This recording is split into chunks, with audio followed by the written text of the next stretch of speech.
Hello,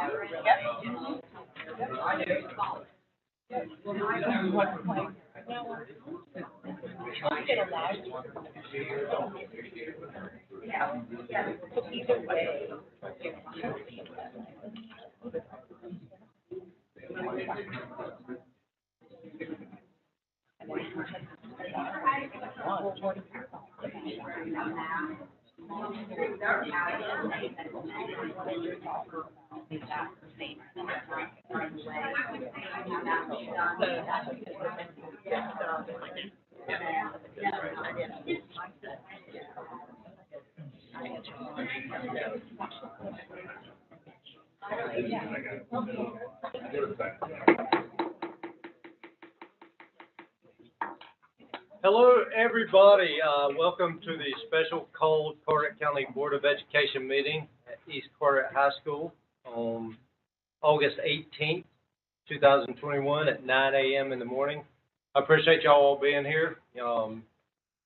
It makes me happy that so many people have reached out on both sides with their opinions, and most of them have been thoughtful and respectful, and that's what I'd like to see tonight, this morning. With that said, I've got Reverend Dennis Goodwin with the pledge.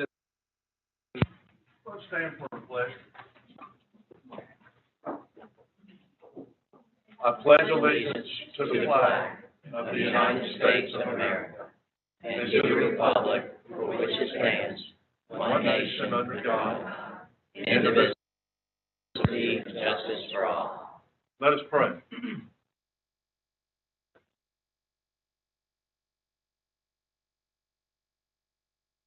Father, you took sides. It just happened to include all of us. And we pray today that you will guide us, that you'll impart wisdom where it is needed, understanding, patience, empathy, and respect. Father, work in our hearts and work in our minds that what we choose this day may be good. We pray in our Lord's name. Amen. Amen. Thank you so much. Before we get a consideration of approval of meeting agenda, I'd like to introduce y'all to everybody who is on Zoom. We have got Ms. Katie Statler, our 7th board member, who had a baby this week, so she is not with us because of that, but she is on Zoom. We have got Dr. Betty Tilson with the state. She's the state health director and chief medical officer with Health and Human Services. She is on Zoom. We've got Ms. Walker Wilson, the assistant secretary of policy for the North Carolina Department of Health and Human Services on Zoom. And we've got Ms. Dana Fiella, the lead communicable disease for the health department of Carteret County on Zoom. So they are with us, and when we get into this, they will be answering questions for us as well. So with that said, do I have a motion to consider approval of the meeting agenda? Mr. Chair, I'm curious whether we might want to consider, I know that this is normally not the case. I know normally at our special meetings, we do not accept public comments, but I'm curious if we might ought to consider accepting public comments, and I know most of the public probably isn't prepared to actually say something, but I bet you a lot of them might have something to say, and I would like to make a motion to amend to our agenda to allow public comment. Under the rules, we can, as a board, vote to allow public comment. So with that said, I have a motion by Mr. Day. Do I have a second? I'll second it. Ms. Chadwick has seconded it. All in favor, raise your right hand. That is 4-5 in favor. I don't know that I can see if Katie raised her hand or not, but anyway, that. Will you ask it, Ms. Statler, are you in favor or against public comment? You can do public commenting. Okay, that is a 6 in favor. So at this point, I guess we will have public comment. Yes, sir. Where would you like to add that to the agenda? beginning. 3.18. Clerk, I move the approval of the agenda as amended. Very good. I have a motion to approve the agenda as amended by Reverend Goodwin. Do I have a second? I'll second that. Ms. Wheatley has seconded that. Very good. We will now move into public comment, and I do not have my sheet, which basically says that y'all have to be very nice about this, be respectful. You get 3 minutes. We do not have a timer. Actually, Richie is back there, and he is going to become our timer. So with that said, I guess, would anybody like to make a comment for 3 minutes? Yes, ma'am.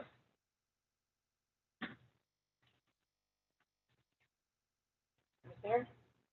And please introduce yourselves before you speak. Absolutely. Hello, board. My name is Stephanie Kurzich. I'm at 116 Marsh Harbor, Newport. I have 4 children attending White Oak.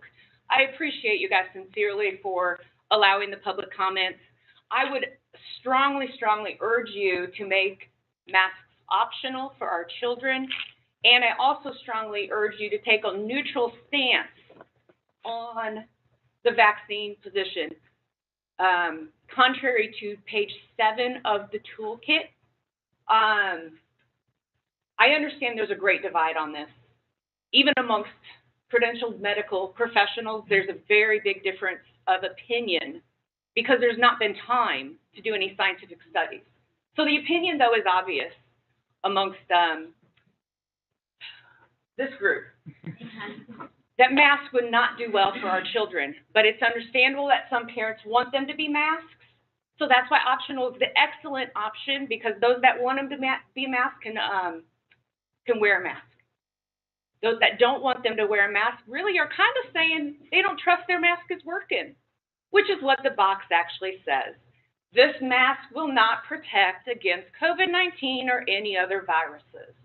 Masks also limit our children's oxygen intake, which is a detriment to their development learning. Masks also prohibit facial expressions, which is so crucial for peer development and for each relationships with their teachers. Facial expressions have such a strong communication level that masking takes that away from our children. So with that, I just pray to the Lord that you guys would keep masks optional. Thank you for your time. Thank you.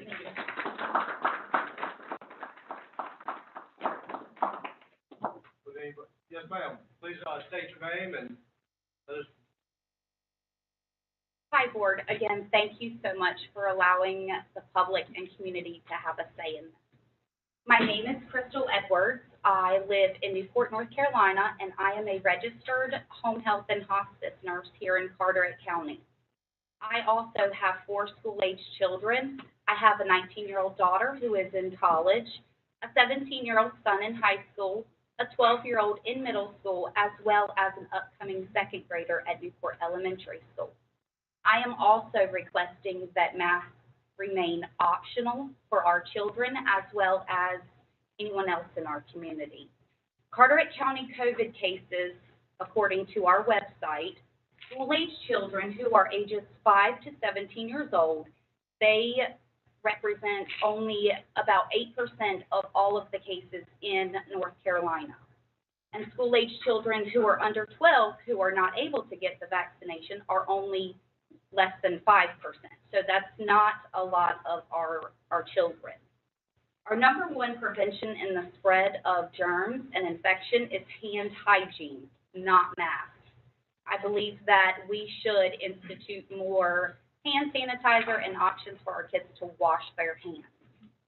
As a child who grew up in Carteret County and now an adult, I played in the ditches around Carteret County. I played in the dirt. I was able to build my immune system.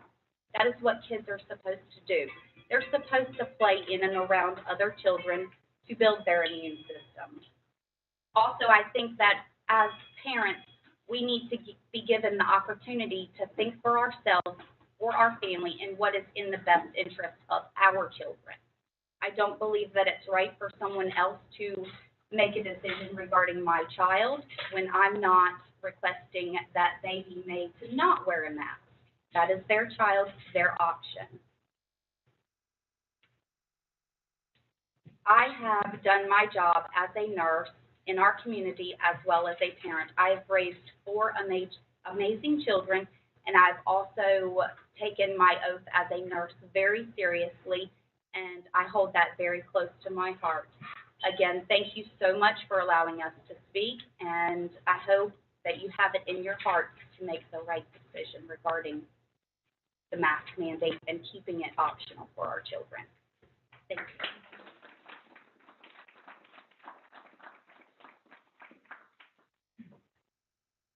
Yes, ma'am. Please state your name when you get up there.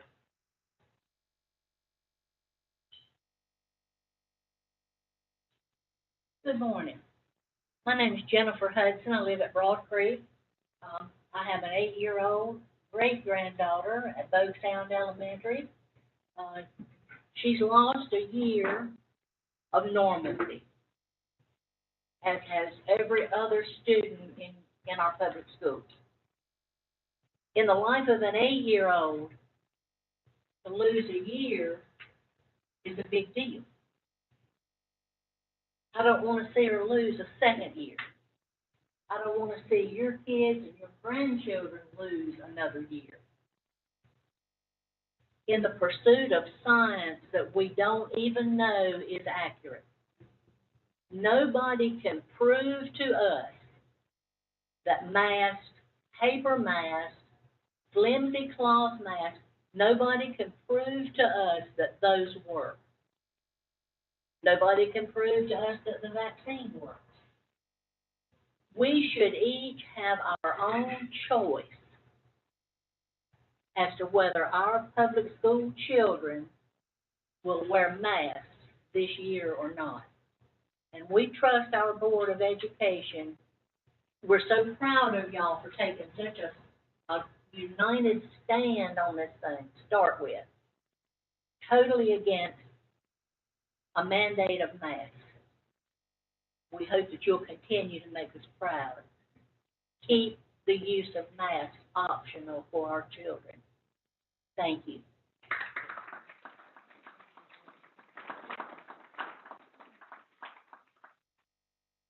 Anybody else? Yes, ma'am. I'm going to be short. I'm sorry. That's okay. I'm Holly Amato, my address. And your social security number. Somebody gave out their address. We live off of Highway 24 in New York, and my son attends Burlington High School. This is the senior year, and I'm going to try to hold it together here. But I got this. I got lots of messages last night from people, but who could not make it today because of work. The meeting was at 9 o'clock. She said, Holly, I don't think, I'm not going to say her daughter's name, can handle another year of wearing masks. It took such a toll on her mentally and completely tore her from even wanting to go to school. She is still such an amazing student, but there were several mornings where we had to sit in the parking lot and get through mild panic attacks from having to wear the mask. It was a total nightmare. Please do whatever you possibly can to convince this board to keep masks optional. And so that's what I'm asking for.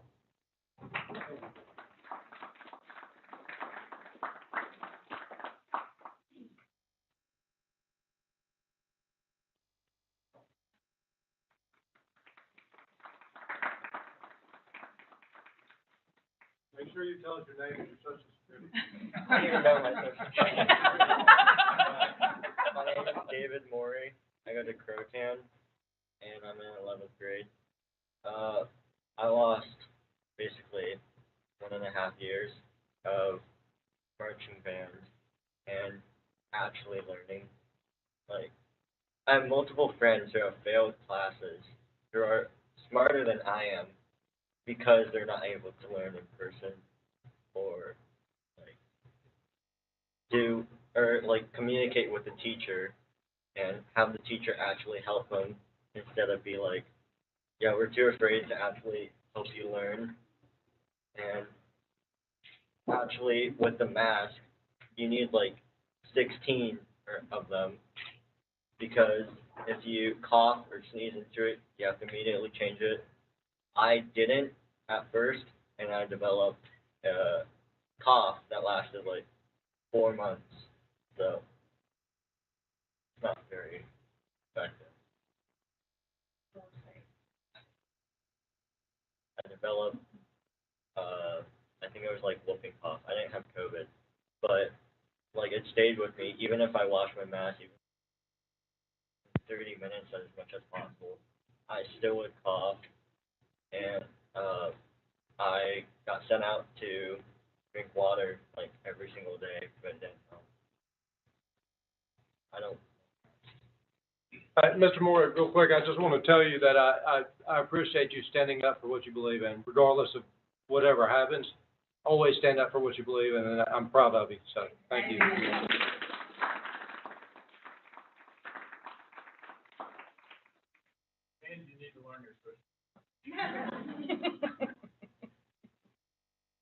Morning, Board. My name is Patrick Byen. I live in Morehead City. Because of this, as well as many other incorrect decisions, many children are becoming homeschooled. You are not just putting yourselves, but many hardworking teachers out of work. I am a state-certified law enforcement officer, and because of this ludicrous mandates, I am currently on leave. I want to return to work, but because of the respiratory restrictions inflicted by damaging mask mandates, I cannot. I pray you make the correct decisions here today and do not mandate masks. Thank you. And thank you to all you caring parents for being here.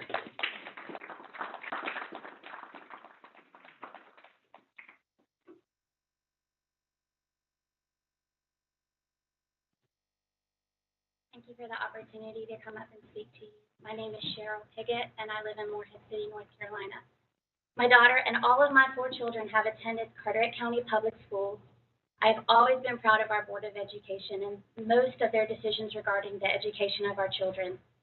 Recently, my support has started to waver as I don't feel the Board of Education may be acting in the best interest of the children for which you took an oath to protect and advocate.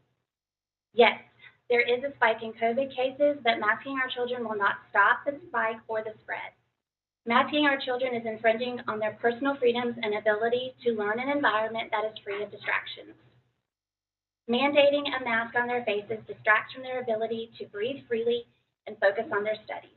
It limits their ability to run and exercise without hindrance, thus performing at their best athletic ability. And it limits their socialization with others. About the spike. There's evidence that what is happening happened last year and will go down. So there's a whole bunch of stuff. There's a whole bunch of stuff happening in Florida and Texas that have cases right now. They had a lot of cases at last year at this time. The virus has tended to move seasonally. That's been a very strong seasonal and geographic pattern. At this time in October, the upper Midwest will most likely have a surge as well. It's absolutely going to happen. It happened last year, and the vaccines are not going to prevent it. They've prevented nothing in Israel, which has a 90% vaccination rate, and they've presented nothing or very little in the UK, and they're going to present nothing in the Midwest or here. If you guys were truly concerned about stopping the spread of the virus and believe that children would be the spreaders, which evidence shows they are not, you would delay school for 2 weeks until the spike went down. Masking would not stop the spread. To anyone paying attention to the real numbers and the doctors who are screaming of vaccinations, perhaps you should look at unbiased truths that are not working. The Board of Education is our last stop to protecting our freedoms locally. Please make a decision based on science and vote no to mandatory masking. Keep it optional. If you are truly worried about that spread, delay school for 2 weeks. If you are able to say, I want you to be able to say that you did what was best for our children, and that would be what's best.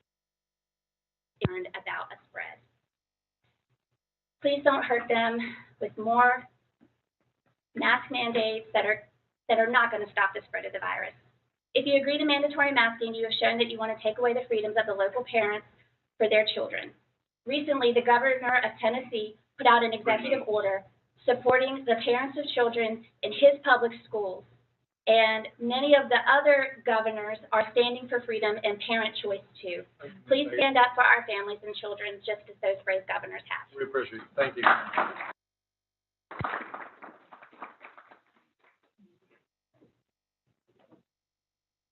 My name is Jennifer Newsom. I have neither prepared a speech nor practiced a speech.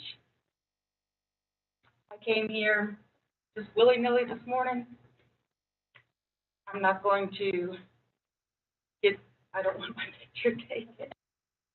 In this silly argument, I do believe in science. I'm not going to get into it, but my question for y'all is, are you going to allow at home, distance learning for those who choose for their children to stay home? My daughter did very well last year, actually. She has asthma. She doesn't mind wearing a mask.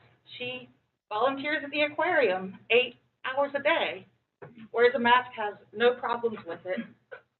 But I just want for y'all to keep in mind that virtual learning can be an option. And I hope you will make that available. Thank you. Thank you.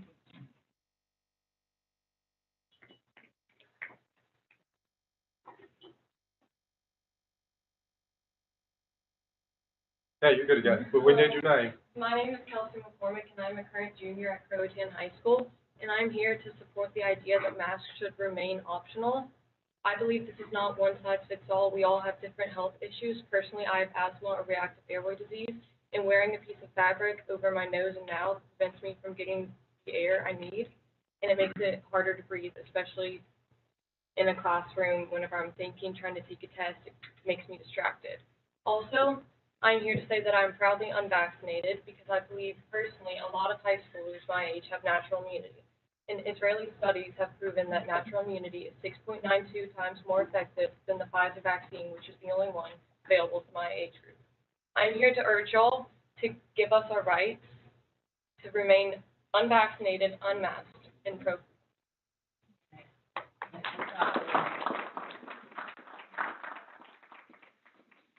Ms. McCormick, I would also like to tell you how proud I am of you for speaking up on what you believe in. So thank you so much. All right, if we've got another comment, a couple more. Hello, board. My name is Eric Tunby. I actually live in Newbern, North Carolina, but my daughter actually attends Moorhead Middle School. She'll be in the 8th grade this year. I'm going to read a statement by Dr. Simone Gould, America's Frontline Doctors, who's one who has no agenda other than to just speak the truth and help Americans recover naturally with therapeutics. Plus, she got sensitive. But anyway, that's another topic. I'm just going to read one of the statements. She says, it is clear to me as a physician lawyer that disinformation about both COVID-19 and the Constitution has caused us to turn a medical issue into a legal crisis. Scientific usefulness of a mask has been so aggressively overstated, and the foundational importance of the Constitution has been so aggressively understated that we have normalized people screaming obscenities at each other while hiking. The COVID virus was supposed to be contained in the kind of lab where people wear astronaut suits and go through triple sealed doors. It is the con of massive proportion to assert that now, having escaped those environments, a bandana or a cloth mask will do the trick. After all, size matters. The pore of the cloth face coverings range from 20 to 100 microns. The COVID virus is 200 to 1,000 times smaller than that at 0.1 microns. Putting up a chain link fence will not keep out a mosquito. Even the most esteemed medical journals admit that their purpose is to calm anxiety. Expanding mask protocols' greatest contribution may be to reduce the transmission of anxiety. Of course, by knowledge or common sense observation, most Americans already know that masking everyone is superstition. But unlike privately Carrying a Lucky Charm mandating facial covering requires the consent of the governed. Many cultures mandate clothing that appears totally irrational to outsiders. Never has this culture pretended that there is scientific basis for their clothing requirement. Their leaders rule and their citizens accept that choice of clothing is due to religious or cultural preference. Not wearing a mask is not mere personal choice like deciding between a head covering or a t-shirt. It is a flashpoint for being a free human being who has consented to be governed but has not consented to be ruled. We do not consent to a masked America or a masked school children because that is a fundamental change in American society, culture, norms, and rights. People who are apathetic toward their own liberty cannot eliminate constitutional rights for those who are not. This is not the first or the last time that people who believe in superstition are screaming the loudest. The Constitution exists precisely to protect all people during times of mass hysteria. The mask has become the most visible symbol of social conditioning to Americans determined to preserve individual freedom. Thus far, most Americans have continued to give their consent to be governed. Thank you, sir. Thank you. Appreciate it.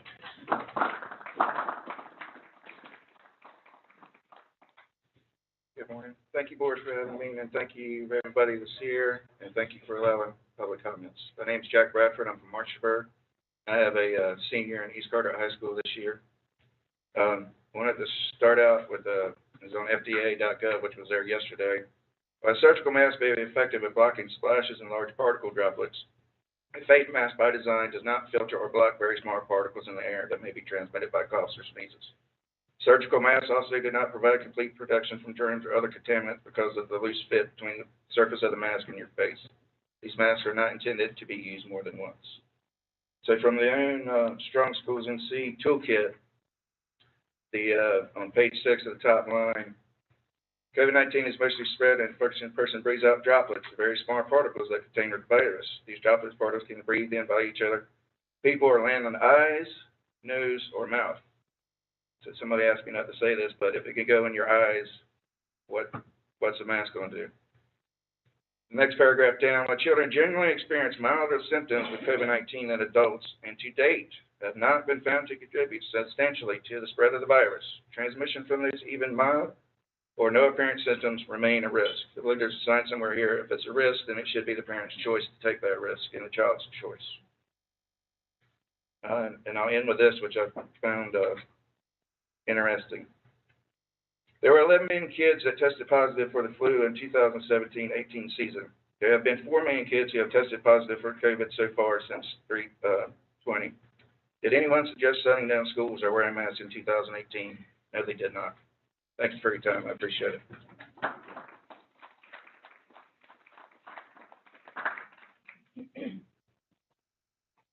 Thank you, Mr. Day, for allowing us to speak today. My name is Patty Morey, and I have a junior at Croton High School, and I also am for optional mask wearing.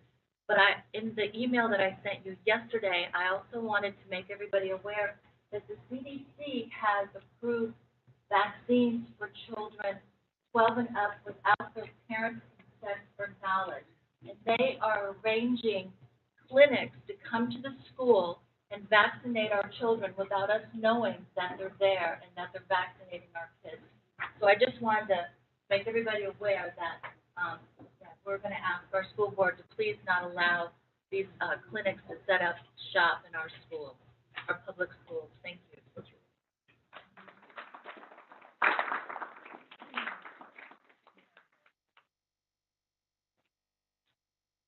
Cindy Williams, Emerald Isle, North Carolina. Thank you very much for the opportunity to speak.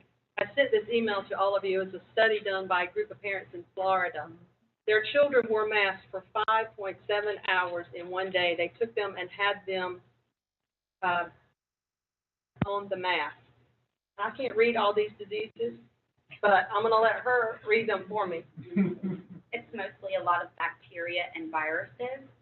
Some of them include pneumonia, tuberculosis, meningitis, sepsis, encephalitis, UTIs resistant to antibiotics, because we all know a lot of kids don't wash their hands after going to the bathroom, food poisoning, Lyme disease, Legionnaire's disease, high morbidity rate, diphtheria, as well as Staphylococcus aureus. Right. And then some of the the pathogens that were not as bad as those were ulcers, acne, yeast infections, strep throat, periodontal disease, Rocky Mountain spotted fever, and more. So my question to you, I'm looking at all of you, none of you have on a mask. I'm for mask optional, as I think it should be for everybody.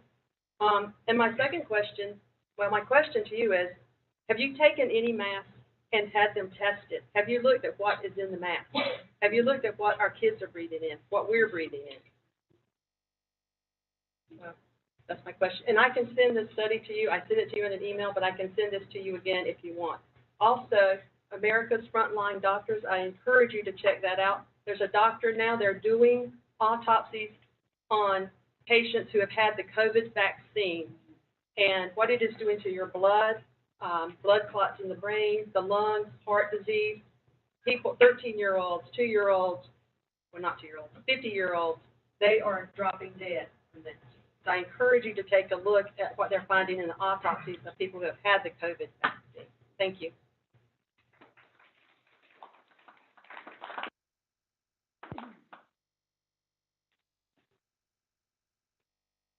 Hello, Board.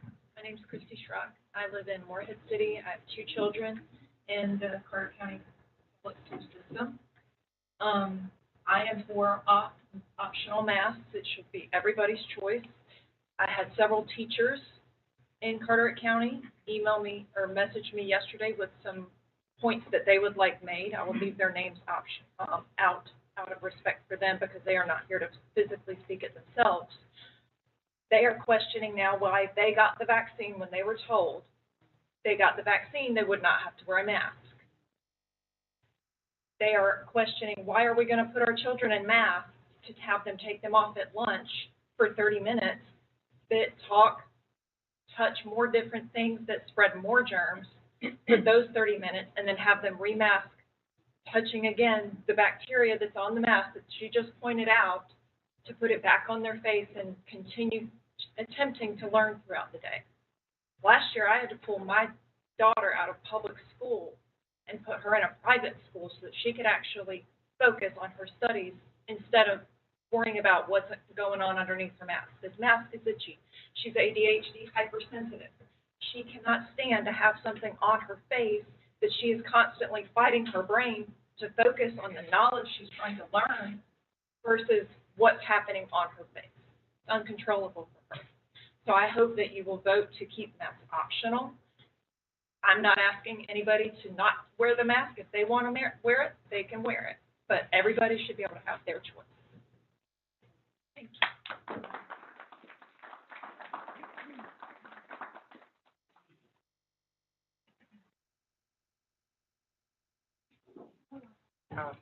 I'm Elijah. I'm from Morehead and going into 8th grade. I don't think you should have to wear a mask unless you want to. Because last year, I think, I was pulled out because of COVID, had to be homeschooled yet again, which is really annoying to be stuck at your house with your family all the time. And that's all. No, I don't think you should have to wear masks. Thank you, Elijah.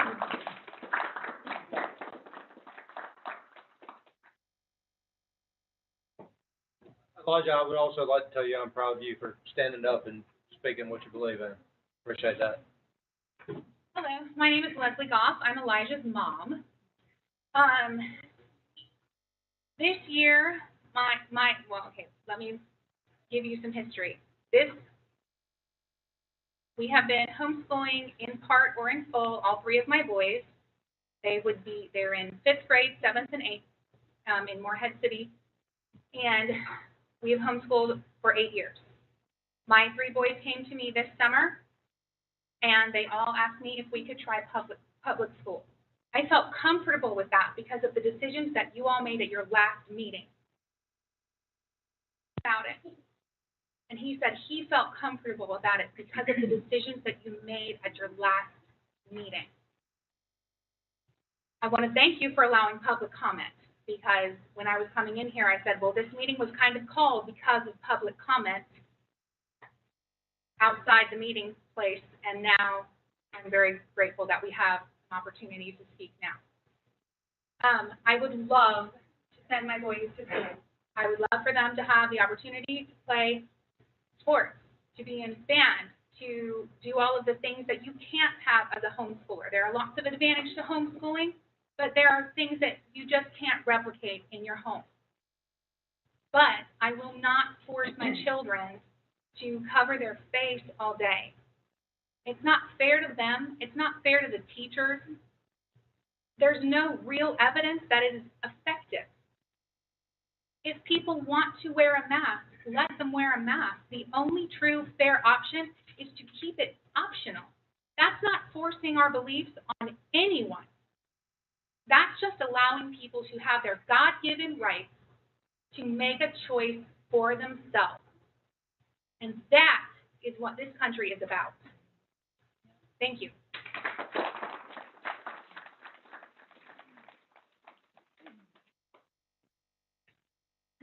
Good afternoon, or good morning, board. My name is Ken Conklin. I'm a resident of Emerald Isle, North Carolina. My son is he's coming into Croatan High School this year. Last year for him was completely horrible. We spent most of the year trying to adjust to the mask, which he also suffered from anxiety, the same thing the parents have talked about wearing it. I spoke to the teachers about this issue, and we decided to pull him out and keep him in the home to try to do that, where he ended up not going to school anymore because he lost zero interest. From 1 year, he went from being on the principal's list, the school's baseball team, to sitting in his room doing nothing. And there's nothing I can do because I need to work to support my family, and I understand the responsibility you have to educate our children in this community. With that said, this is our community, and it starts with our individual rights. For 17 years, I fought in our military in 5 different combat deployments to help people who needed these individual freedoms.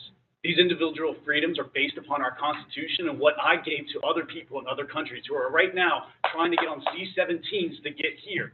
We need to stand up for that, and that is your duty to stand up for what we need as citizens of this country. I appreciate your time, and I thank you for everyone for coming today.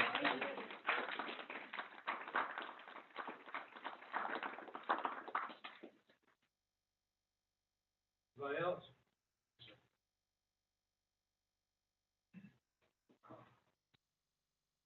Board, thank you for having me. My name is Toby Buchan. I live in Newport. I have 3 daughters in the school system, age 13 and twin 10-year-olds. Like I said, I appreciate the time. I don't have a lot of time with 3 minutes. But up front, I did want to say I respect everybody's choice, whether to mask or not, or get vaccinated. That's and I double down on everybody's comments here. That's the American way. That's the freedom of choice, and that's how it should be. And I do not obviously support mandates. A lot of rabbit holes that we could go down today. For me personally, I'm facing a mandate myself, but it's appalling. So I'll give you an example. This is for everybody.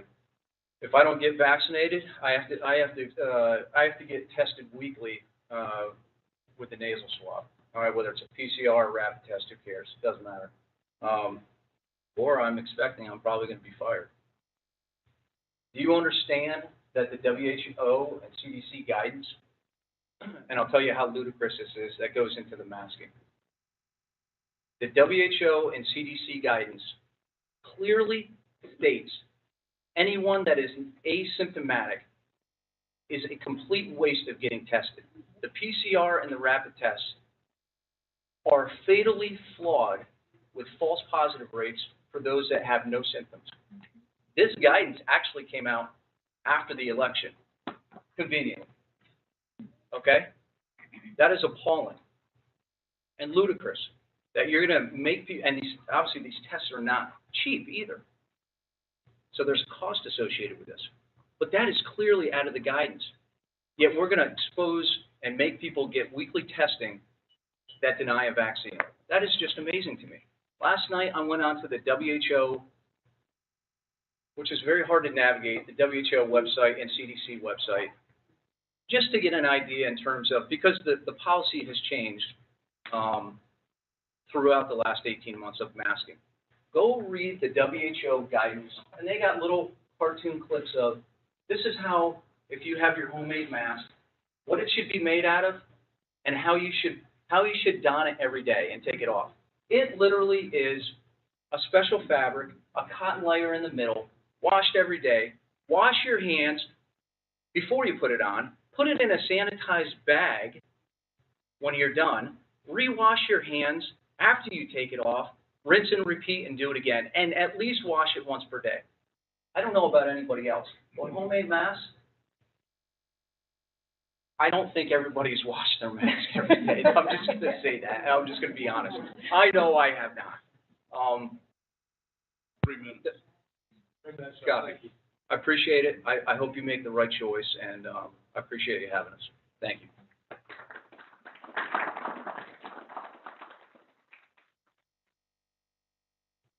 Hey, Board. My name's Gene Allen from Emerald Isle.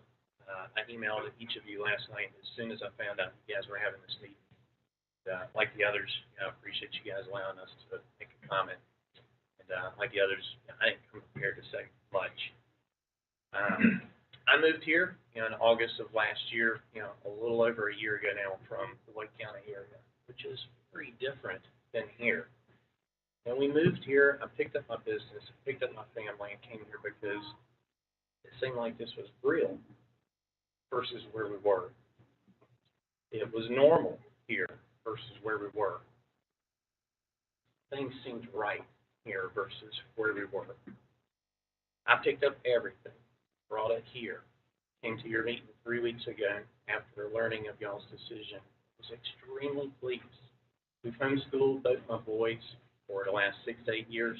Oldest is 20, so he's beyond the high school age, but my youngest is 14, going into Croatan. Mr. Jackson, I spoke to you about him when I met you last, and he's looking so forward to going to school. He's tired of his mom. But he's looking forward to making friends, being able to see faces, and make relationships here that he had back in Wake County. Mask, like others, we can go back and forth on. Like others, I'll second those that said, this is a country of choice, a country of freedoms. We're taking that away when we tell our kids to. I'll second the gentleman behind me. I own my own business. I would never tell my employees that they had to do anything that they didn't want to do. So for business that are choosing to do that, shame on them, in my opinion. Shame on them. They're taking that choice away, just like you're considering taking that choice away from these children. Just ask that you please be leaders and not be followers. Don't be like the rest of the crowd throughout the country. Don't be like the rest of the crowd throughout our state. Stand firm on what you decided 3 weeks ago. And don't bend a knee. Thank you.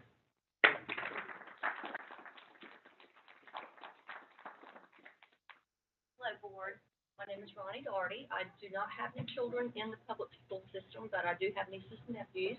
I am pro-choice, and to all the people that are here today, as Americans and lovers of freedom, we had a small rally last week, and we're planning on having more if we don't start speaking up and fighting back. We are completely going to do our country.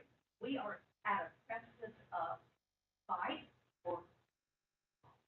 So let's get together, let's do it, get on the roadside with your signs, get your children out there, get your grandparents, get everybody you know that loves this country, and let's do it.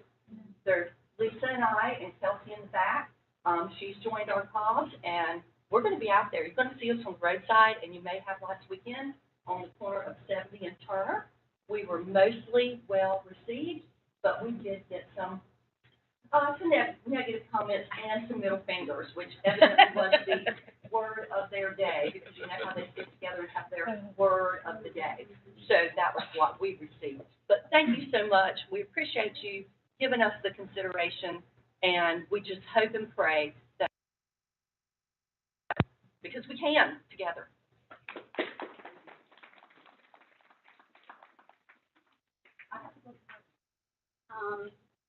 My name is Lisa Bourbeau. I live at Atlantic Beach, North Carolina, raised 2 kids in the Carter County school system. actually work in the system at one point in time. And I now have a 10-year-old granddaughter in the system. I did not come prepared to speak because I didn't think I could. But anyway, I have so much here that I'll try to keep it short. Number one, I do appreciate y'all, hearing us out. And I appreciate everybody here that came to support our children. Number one, there are no studies to prove the mask prevents the transmission. None. However, there have been studies done to prove that they cause harm to our children. Mentally, physically, psychologically. The suicide rate among young children last year was the highest ever.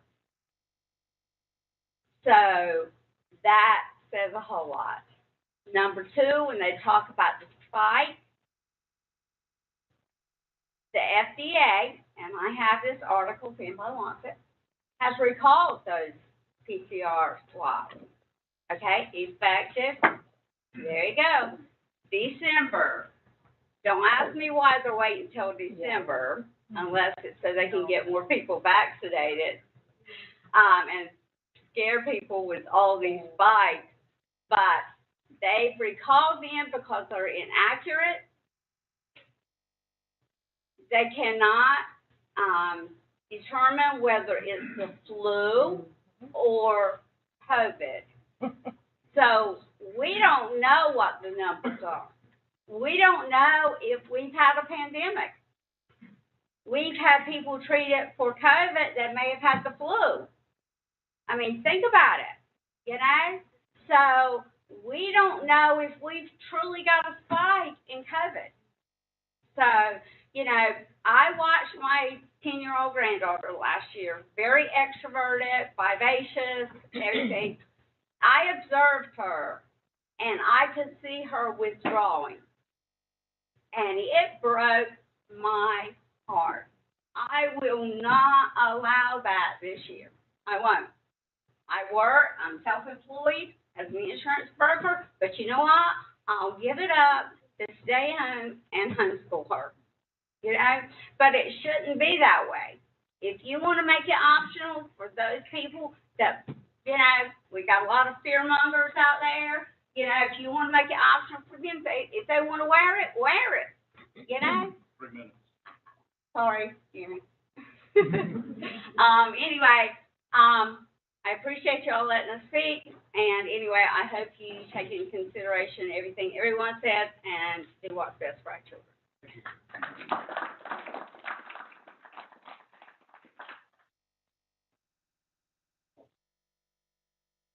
Thank you all for letting us speak.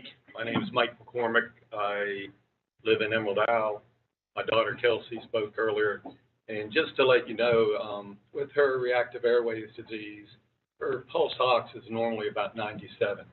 Last May, after a full year of wearing masks, it was down to 92. And that's low for anyone. So, and I attribute it, she's athletic and all that, but I attribute it to the 8 hours a day that she had to wear a mask. One thing, if you look at the numbers, kids 5 to 18, we've had 292 deaths in the United States. That's out of 50 million kids. So that's 0.00006% chance of dying as a 5 to 18-year-old of COVID. In 2019, there was 211 kids that age that died from the flu. In the last 18 months, we've had 292 die from COVID. This is a virus. I'm asking you, I raised 2 daughters. I'm proud of her for getting up and speaking. Funny story, she just started the dual enrollment program at Carteret, and last night was her first class for public speaking, so she said she wished she would have taken it last semester. But proud of her for getting up and saying what's right. My wife's in pharmaceutical sales. I don't think anyone knows what their kids need other than the parents. And we just ask you to make it voluntary. Let us, as a parent, make our decision whether our kids need to wear a mask. And same thing with vaccination. Thank you.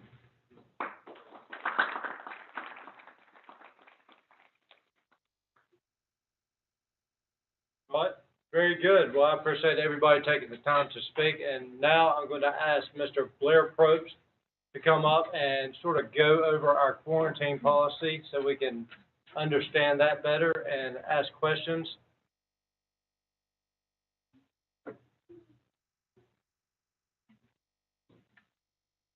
Morning, board.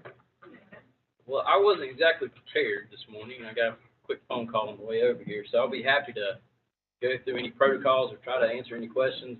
You just want me to kind of tell you how the process works, or? Well, I would like to understand exactly the intricacies of our present quarantine protocols and how they're enforced and who sort of enforces them. And so I'd like just I'd like everybody in this room to understand in layman's terms about our quarantine policy. Well, and keep in mind, when we talk about quarantine, I oversee the quarantine of staff members. Right. The quarantine of students is done at the school level. So that's a combination of the school nurse that's involved, a combination of the administration that's involved, and teachers that would be involved in identify close contact, those types of situations. So I kind of talk at the staff level, and you kind of relate that to the students if that works for you. Typically what happens when a situation arises, you've got different types of quarantine. Okay, your first type of quarantine is obviously if somebody tests positive for COVID. If that's the case, then the guidance that we get from the Strong Schools toolkit is that individual has to be out of school for 10 days. Okay, you go from the first sign of symptom. From the first sign of symptom, then we count 10 days, and then that's their return. So the next part of that is you have to have a conversation with that individual to see who would have been within 6 feet for 15 minutes in a cumulative days, not 15 minutes in a consecutive time period, it's in a cumulative day. So we have that conversation, and we identify who those individuals are. Keep in mind, I'm making all these phone calls when it comes to staff. I take that burden off the schools because the schools nurses already have the burden of dealing with the students. The number of staff is far less than the number of students that have to be called. So when I have a conversation with the individuals about whether they've been a close contact, we can confirm that they've been a close contact, and we have that conversation. At this point, when I talk to them, I tell them there's 3 types of quarantines for a close contact. Okay? The close contact continues to be a situation where first there's a 14-day quarantine in which the individual has to do nothing. They sit at home and wait that out. Okay? And that's from their last exposure. So if their exposure was 1 day and then they were exposed the next day, then obviously you use the last day of exposure. So we use that 14-day quarantine. The second type of quarantine is a 10-day quarantine. With a 10-day quarantine, I send them a tracker.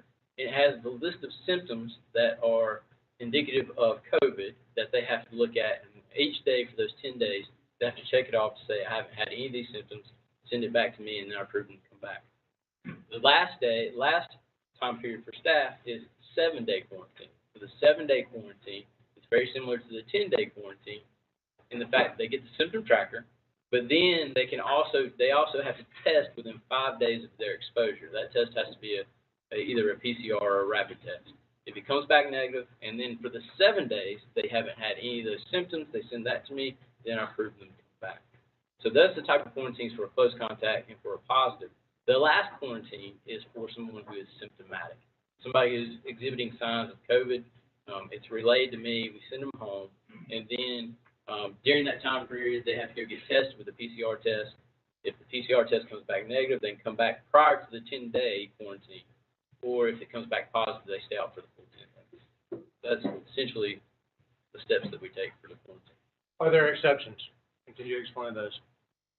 Exceptions being, I think we're on the same page. can you clarify that? Explain the toolkit quarantine from last year versus the August 10th that just came out. Okay, I can. I think you're referring to the students. Students. Okay.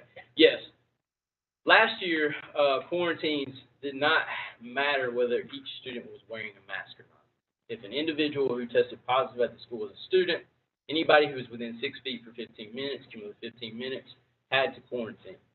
The tool guidance for this year says that if both individuals are wearing a mask, those individuals do not have to quarantine. Only the individuals that, if one person is wearing a mask, the other person is not wearing a mask, then they would have to quarantine. Again, that's within that 6 feet, 15 minutes. If both individuals are not wearing a mask, then obviously both of them have to quarantine. So that's the only difference that I'm aware of. But if there are other differences, I would have to defer to the health department to see if I've got anything. One mask, one no mask, both quarantine? Correct. And if the individual. Mr. President. I agree. Makes zero sense. I understand. Mr. President, is this, I know you said that if one child is wearing a mask and another child is wearing a mask, regardless of the 6 feet, they basically got to get out of jail free card, correct? So if both individuals are wearing a mask, and say if I was students, if I were wearing a mask, you were wearing a mask, we were within 6 feet for 15 minutes within a day, neither one of us, the individual who did not test positive does not have to quarantine. Right. Always has to quarantine. Is that for students and teachers? That is just actually for students. And, Mr. Chair, there are the other exceptions, there are quite a few other exceptions. One of them is if individuals who are fully vaccinated. They also, fully vaccinated, don't have symptoms, they are also exempt. People who've tested positive for COVID in the past 3 months and recovered and do not have symptoms do not have to quarantine. That's 2 more. And then there's a fourth there's a fourth exception that has to be approved by the health department, which I believe we talked to Ms. Nina Oliver. This is going to be handled by our school nurses from now on. But if a student has not actually had a positive test for COVID, but that student has tested positive for the antibodies, proving that they have had COVID in the past, then that also can serve as an exception. If they have to. But let me clarify that, because I don't want to say that the school nurse is going to make that decision. The school nurse is going to have conversations with the health department. The health department is going to make that decision, because that's a case-by-case scenario. There's other information that's required for that, because that individual also cannot be in contact with somebody who has severe or high risk to COVID. So that's a case-by-case scenario. So that's not just a complete get-out-of-jail-free card. So I don't want to make sure that's a decision that's case-by-case. And one other difference, Mr. Chair, that I want to bring out, the options for reduced quarantine. There's a 10-day quarantine, and there's also a 7-day quarantine with a negative test. That 7-day option was removed the last year temporarily for our school system, because to, I guess, give a bit of a break to our nurses and to some of the staff who were at the time overloaded with trying to do all the tracing and all the tracking. Okay, I thought that was supposed to be a temporary elimination of that 7-day. I voted against it, but I think it was temporarily eliminated, the 7-day option. And as of right now, it appears that 7-day option is available for staff, but it is still not available for students. And I would like to, before we do anything else, just talking about masks or anything else, I would like to make a motion to reinstate that 7-day quarantine option for our students. We don't need them out any longer than they have to be. And if they come back with a negative test on day 5, I don't think they should have to quarantine it for 10 days. We'll talk more about the other quarantine problems and the other issues later, but right now, I would like to go ahead and make a motion to get that out of the way now. If we can eliminate if we can reinstate the 7-day quarantine option for our students, just like the staff act. Would your motion be retroactively for any students that are in quarantine right now? Absolutely. Speak to that point. I completely understand. I do.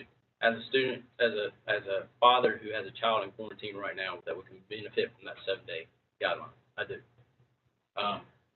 But I would be remiss if I didn't speak out for the staff who hasn't had a conversation in that part of the dynamic.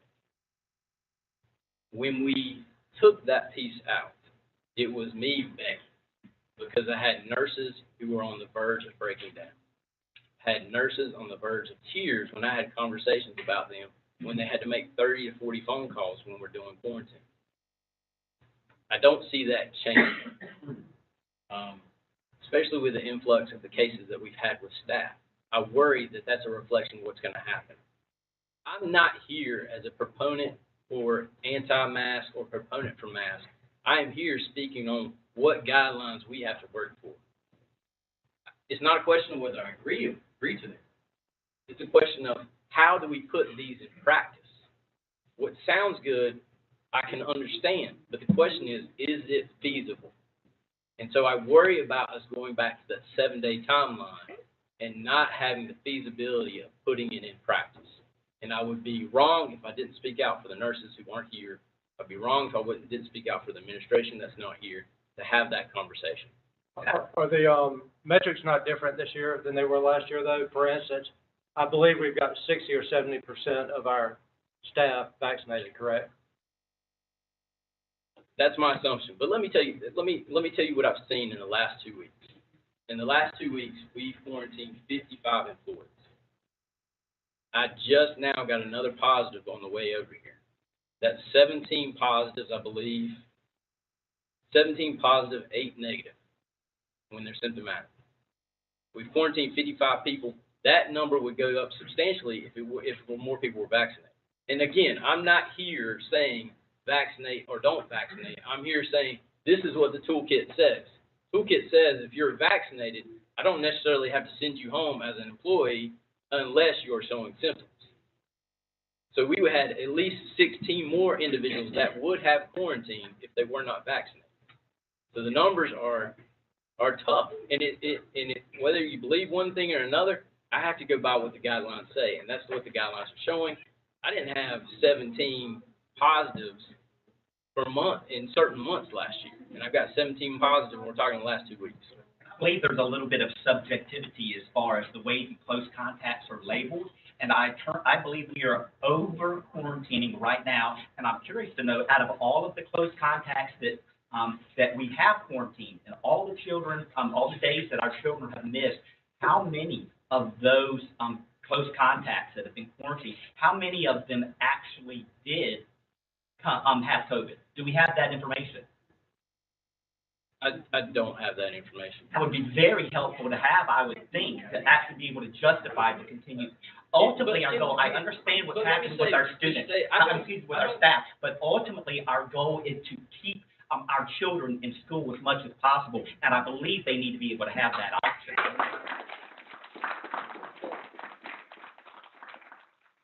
Again, I don't deal with the students. I haven't taken care of that. I haven't watched that. I deal with the staff, so I can't be that. And I agree with you. Keeping kids in school is by far what I want to happen. It has nothing to do with this quarantine part or anything. I want kids in school. That's what it is. I don't mean to cut you off. I think with some, maybe even in the public, that there's a misunderstanding that we want to mask our children. And I think, I don't know how that got out, that was the misunderstanding or so be it. The reason that I believe that we called this meeting today is because we have a new toolkit that came out on August 10th. The new toolkit is different than the toolkit from last year. We spoke about that. And so we have to decide as a board, because it is our responsibility to keep these children in the classroom, because we know that that's where they learn best. It is proven that our children learn best in the classroom. And we do know that we have a spike right now, and we do know the person sitting up here who doesn't want our children in the classroom. But we have to decide today, and I think that's why we're asking, and nobody's arguing back and forth, that whether we try it out for a few weeks and see how it happens so that we don't have to quarantine classrooms full. And I have two children in 4th and 5th grade, but they stay in a pod, right? They're in one classroom. But we also have to consider that we have middle and high schoolers who are switching classrooms. And so you have a positive case, and I'm not here to argue the mask. I don't know if they work or not. I'm not a doctor. I'm not.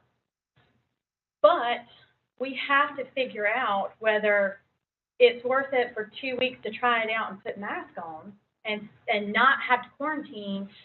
It could be up to, 160 students? I'm asking Mr. Westbrook not for him to be bombarded, but if you have one student that moves around, it's a possibility that you would have, 160 students?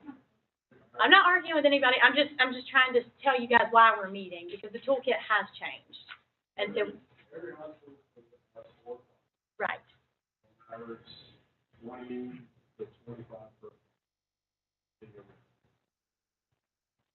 understandably at the risk of overloading our nurses, which we definitely do not want to do. I think when weighing the pros and cons, I'm going to err on the side of wanting to keep the kids in school longer, and I would like to respectfully make a motion to try to reinstate that option for our kids.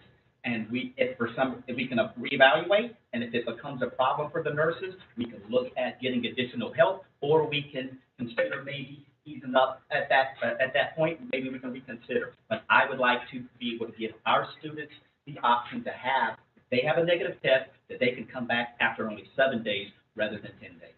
What is the challenge that we're putting on our nurses by reinstating 7 days? Well, you're taking away from their own job.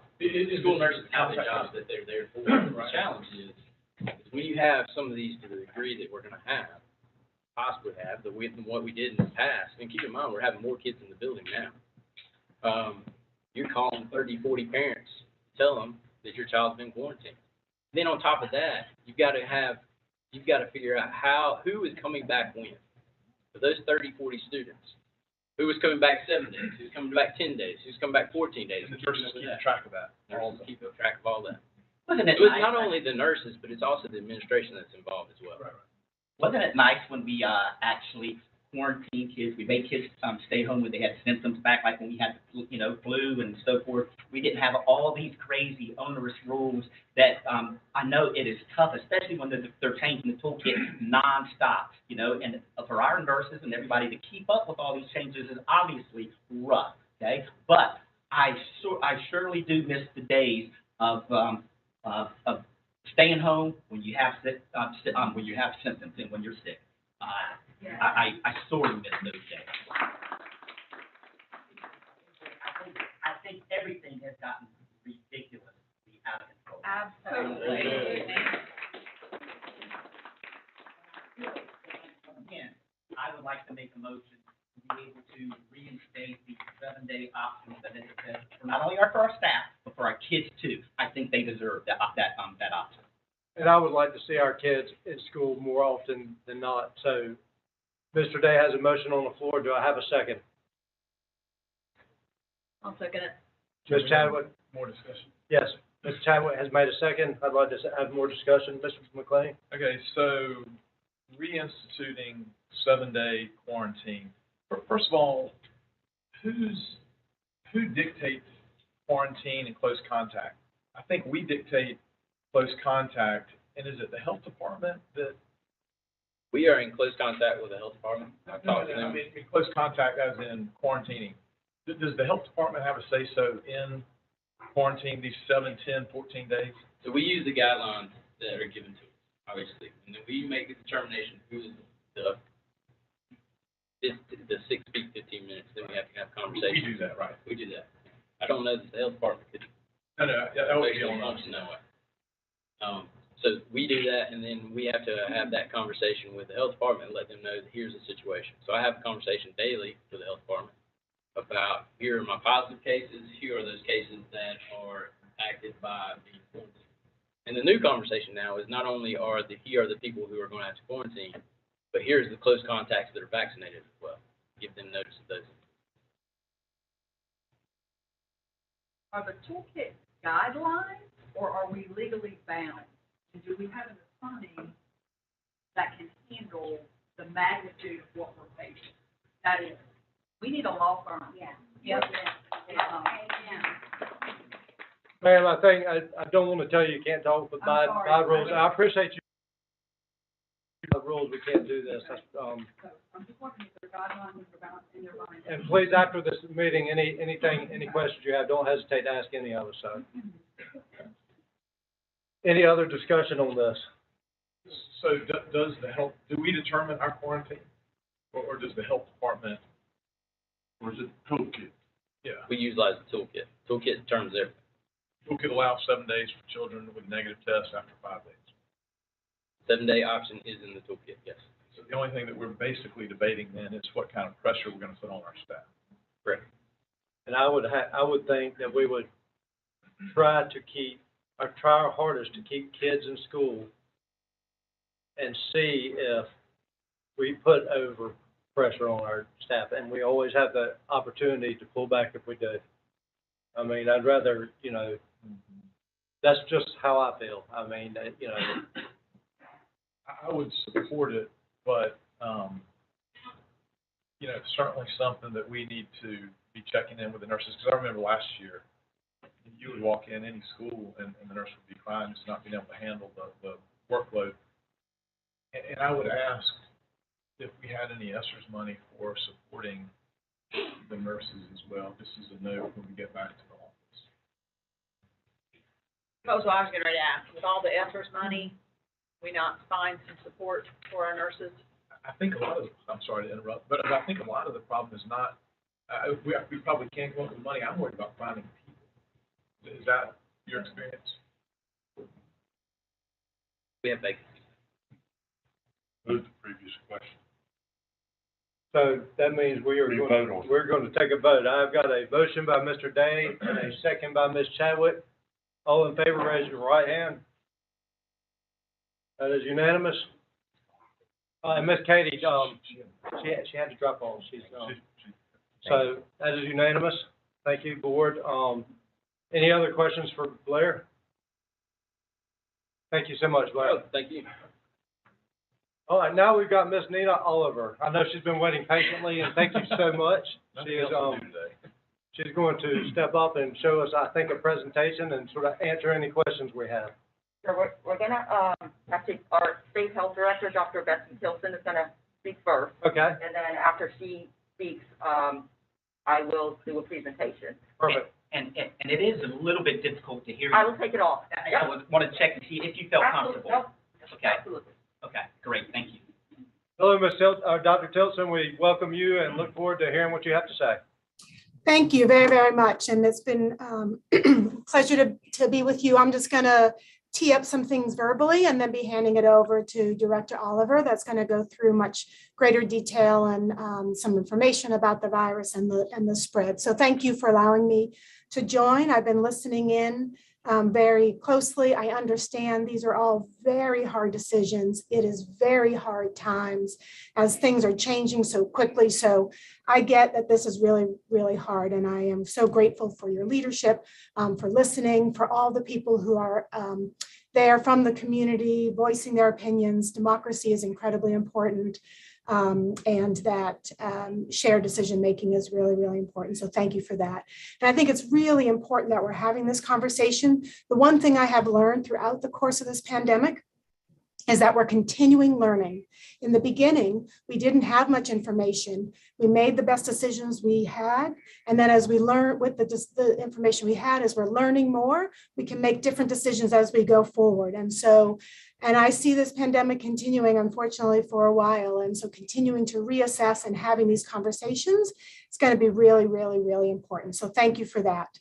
And I think when we think about policy decisions, especially at the state level, when we think about policy decisions, which is what you all are grappling with, it really is all about a balance and assessment of the risk and benefit, right? So there's no bright lines of safe and unsafe.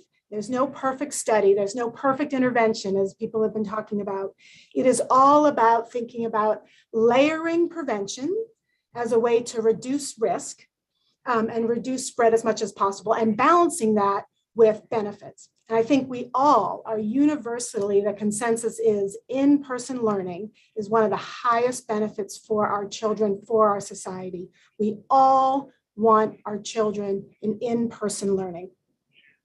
And so we've learned a fair amount, though, in this past year of how it is that we can lower the risk of spread in our school settings such that we can really maximize the success of our schools. And so what you see in the Strong Schools Toolkit is our guidance and what we have been learning nationally and internationally of those higher value interventions. And again, layering as many of those interventions, prevention strategies as possible is how we think we can lower that risk.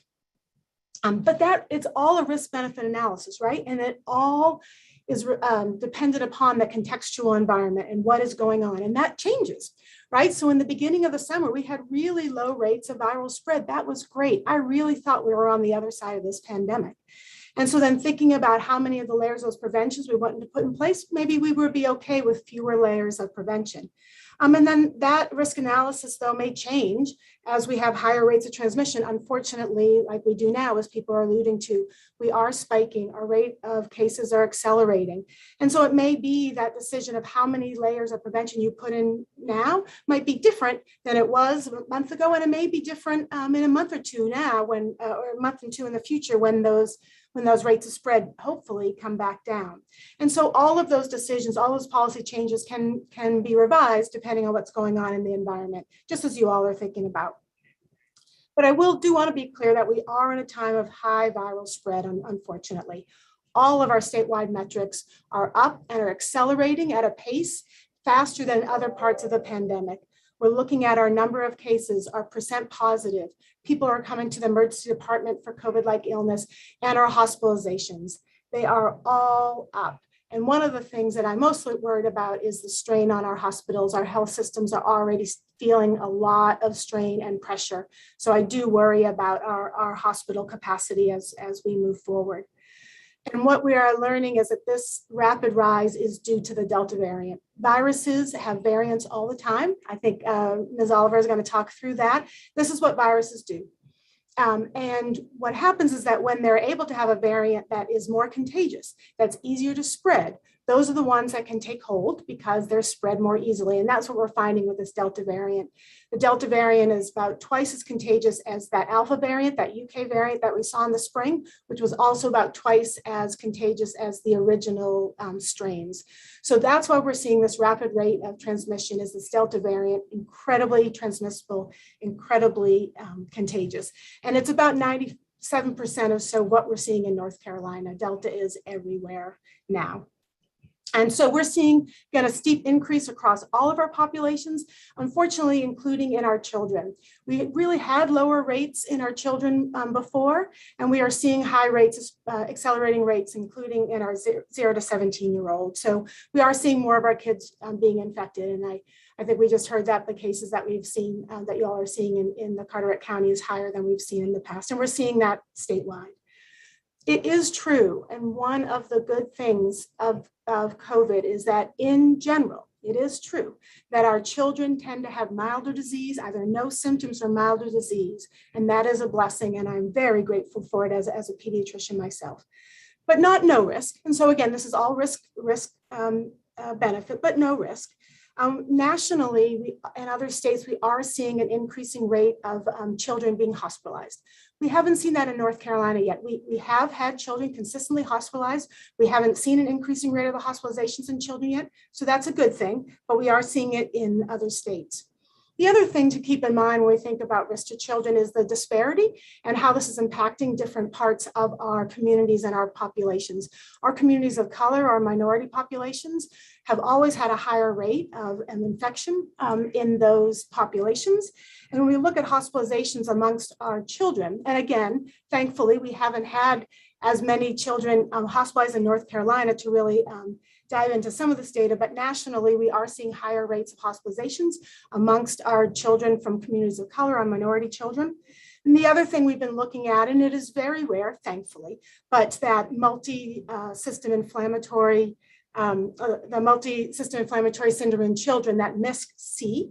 Again, low rates. We've only seen 183 cases in North Carolina since the beginning of the pandemic, but we are definitely seeing disparities in those higher complications in North Carolina, with about 67% of our MISC cases in our African-American and Latinx children. So when we think about risk to children, we also need to have that equity lens and understanding how it may be impacting different people in our communities.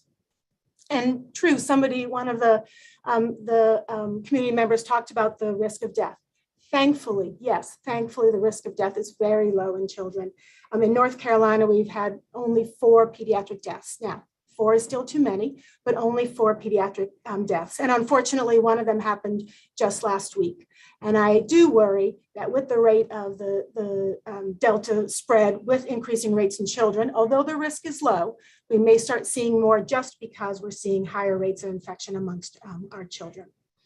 And an unknown is long-term effects from COVID. What we're seeing in adults is even people with mild or no symptoms, still about 20 to 30% have some sort of long-term symptoms, this long COVID.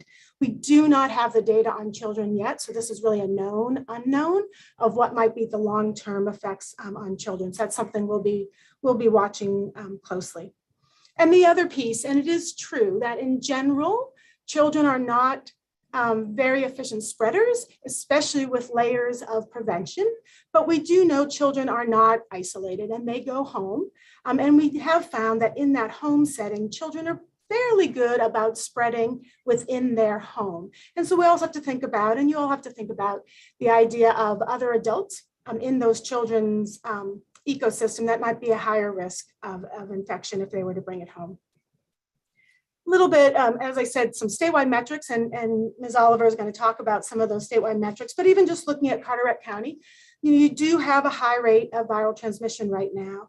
Looking at, and this is all available on our dashboard, I'm sure you have seen that, but your rate of transmission right now is about 360 cases per 100,000 in the past 7 days. When we look at the CDC guidelines of high rates of transmission, that's about 3.5 times above the level, the cutoff of high transmission that the CDC uses in their school toolkit. And then also we look at the percent positive, and anything over 10 is considered a high rate of transmission, and Carteret County this morning is at 12.9. So you are in an area of high transmission. And so thinking about that contextual and how that then translates into how many layers of prevention you want to put in, I just want to make sure you're aware of your, I'm sure you are, of your own rates.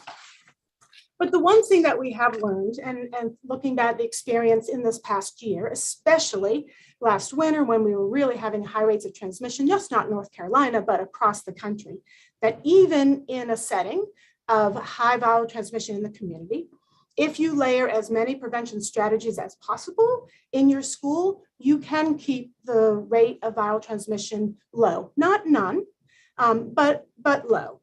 And yes, no study is perfect, but when you look at the aggregate of the data and what was successful in other schools and not, what we have found, the more layers of prevention, the better. And again, that means as many people being vaccinated as possible, wearing masks, keeping that physical distancing as much as possible, increasing your ventilation, good hand hygiene, good cleaning, all of those together help to lower risk.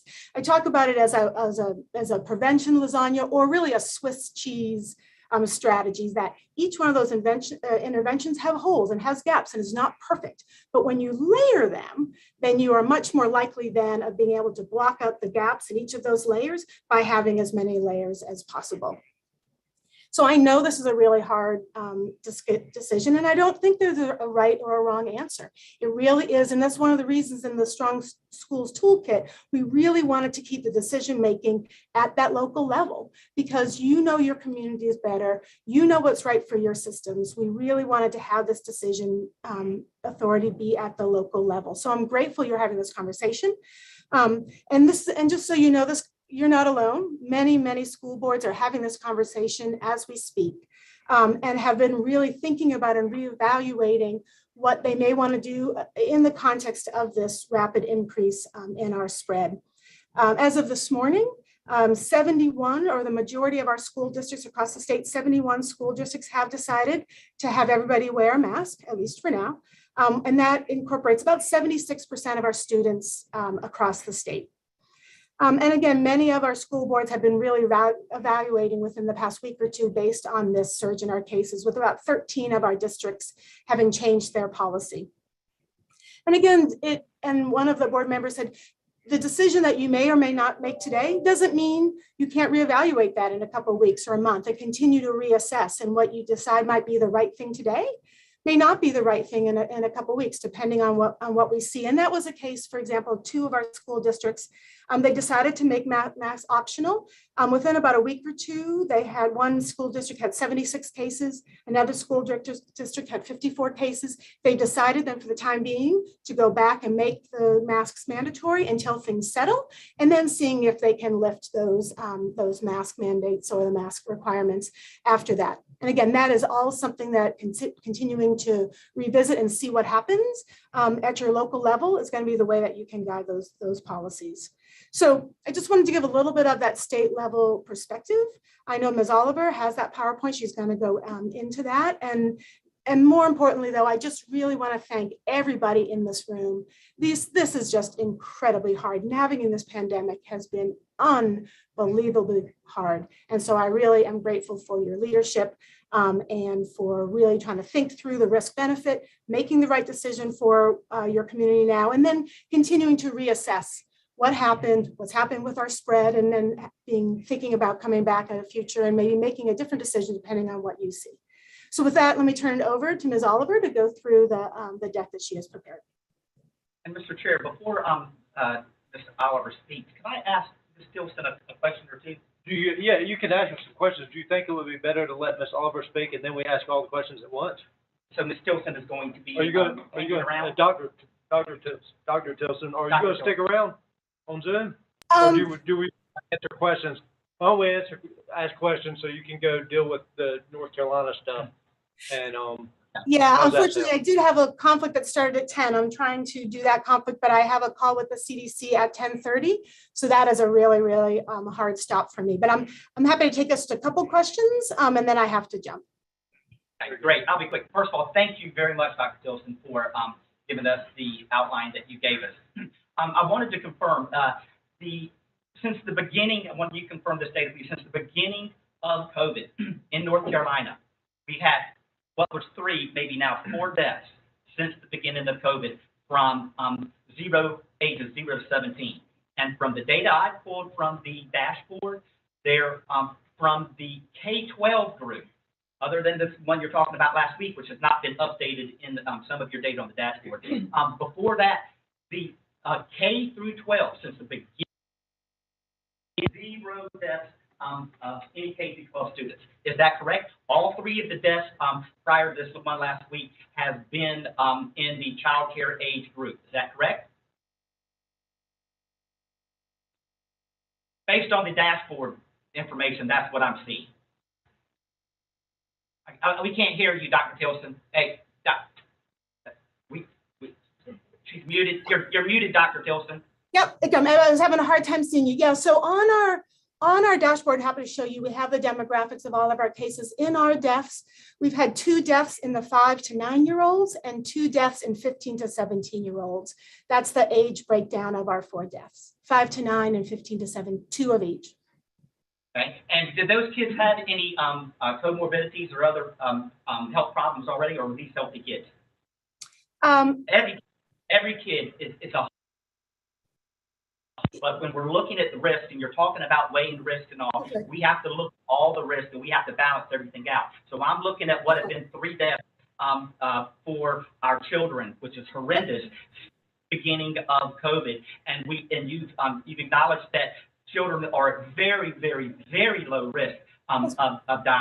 And what we're talking 1 in 100,000. What would be a number that you would actually, a risk factor that you would assign for how? It's almost 0, not quite, almost 0, but you know where we're at? That's right. Again, that's what I said. It's almost 0, right? It's not 0. It's very low.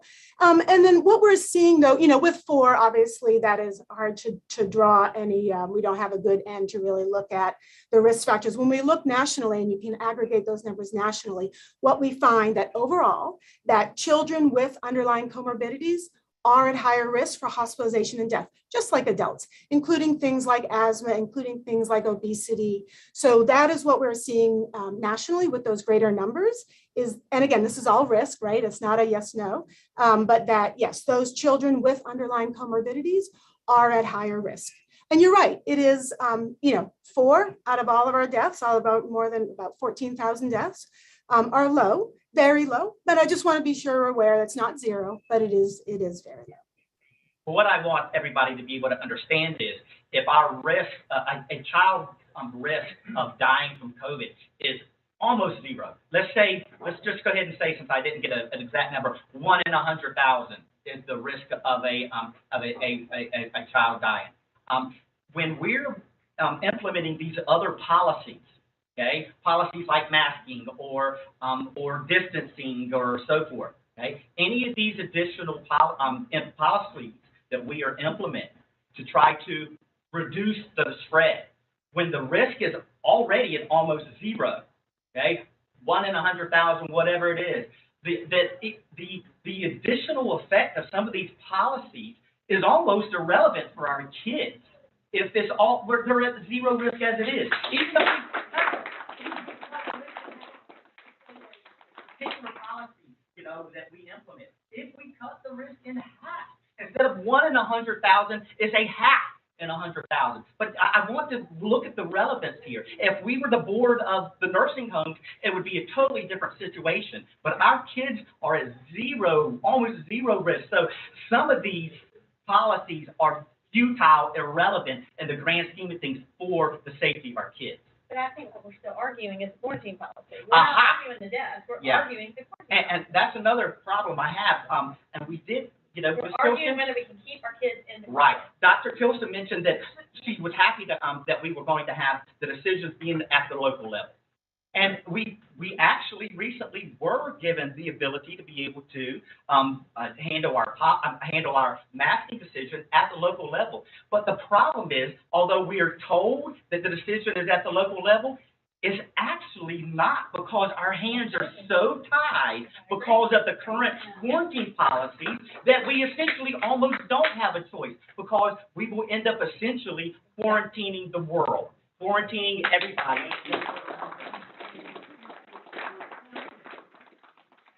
Go later on, and maybe, and I know you have to go, maybe we can talk to Dr. Oliver or whoever else about some of the problems I personally have with the excessive, overly cautious aspects of the current quarantine policy. But do you have to go, Dr. Tilson? I unfortunately do have to go. So I appreciate that and wanted to be sure you all had that perspective that I have. I know Ms. Oliver is going to talk through some of that, and then happy to follow up as well if there's other questions. And certainly I've been working closely with Nina and can continue to work closely with Nina. So thank you, and I really do appreciate all of the thoughtful leadership you all have had. Thank you so much, Dr. Tilson. Thank you. All right, Ms. Oliver, you've waited patiently. Okay, I'm ready.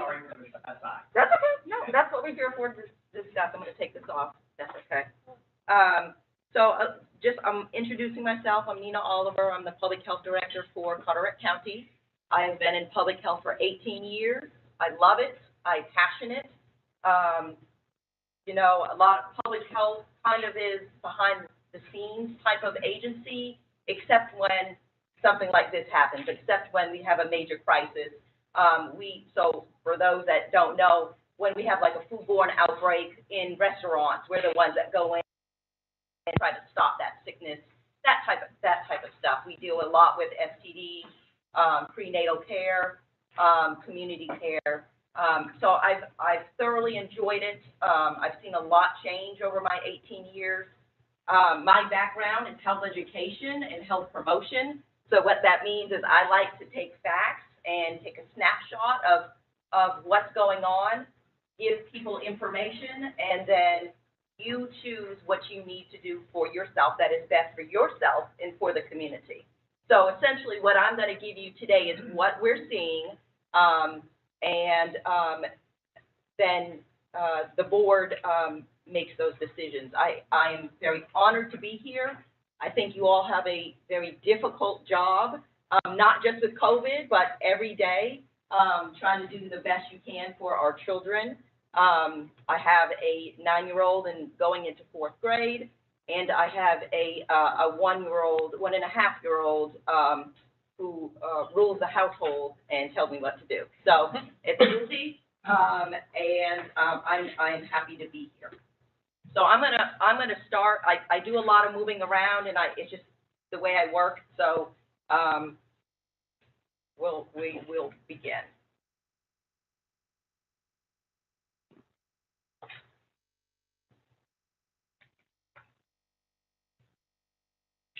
Here we go. So, agenda.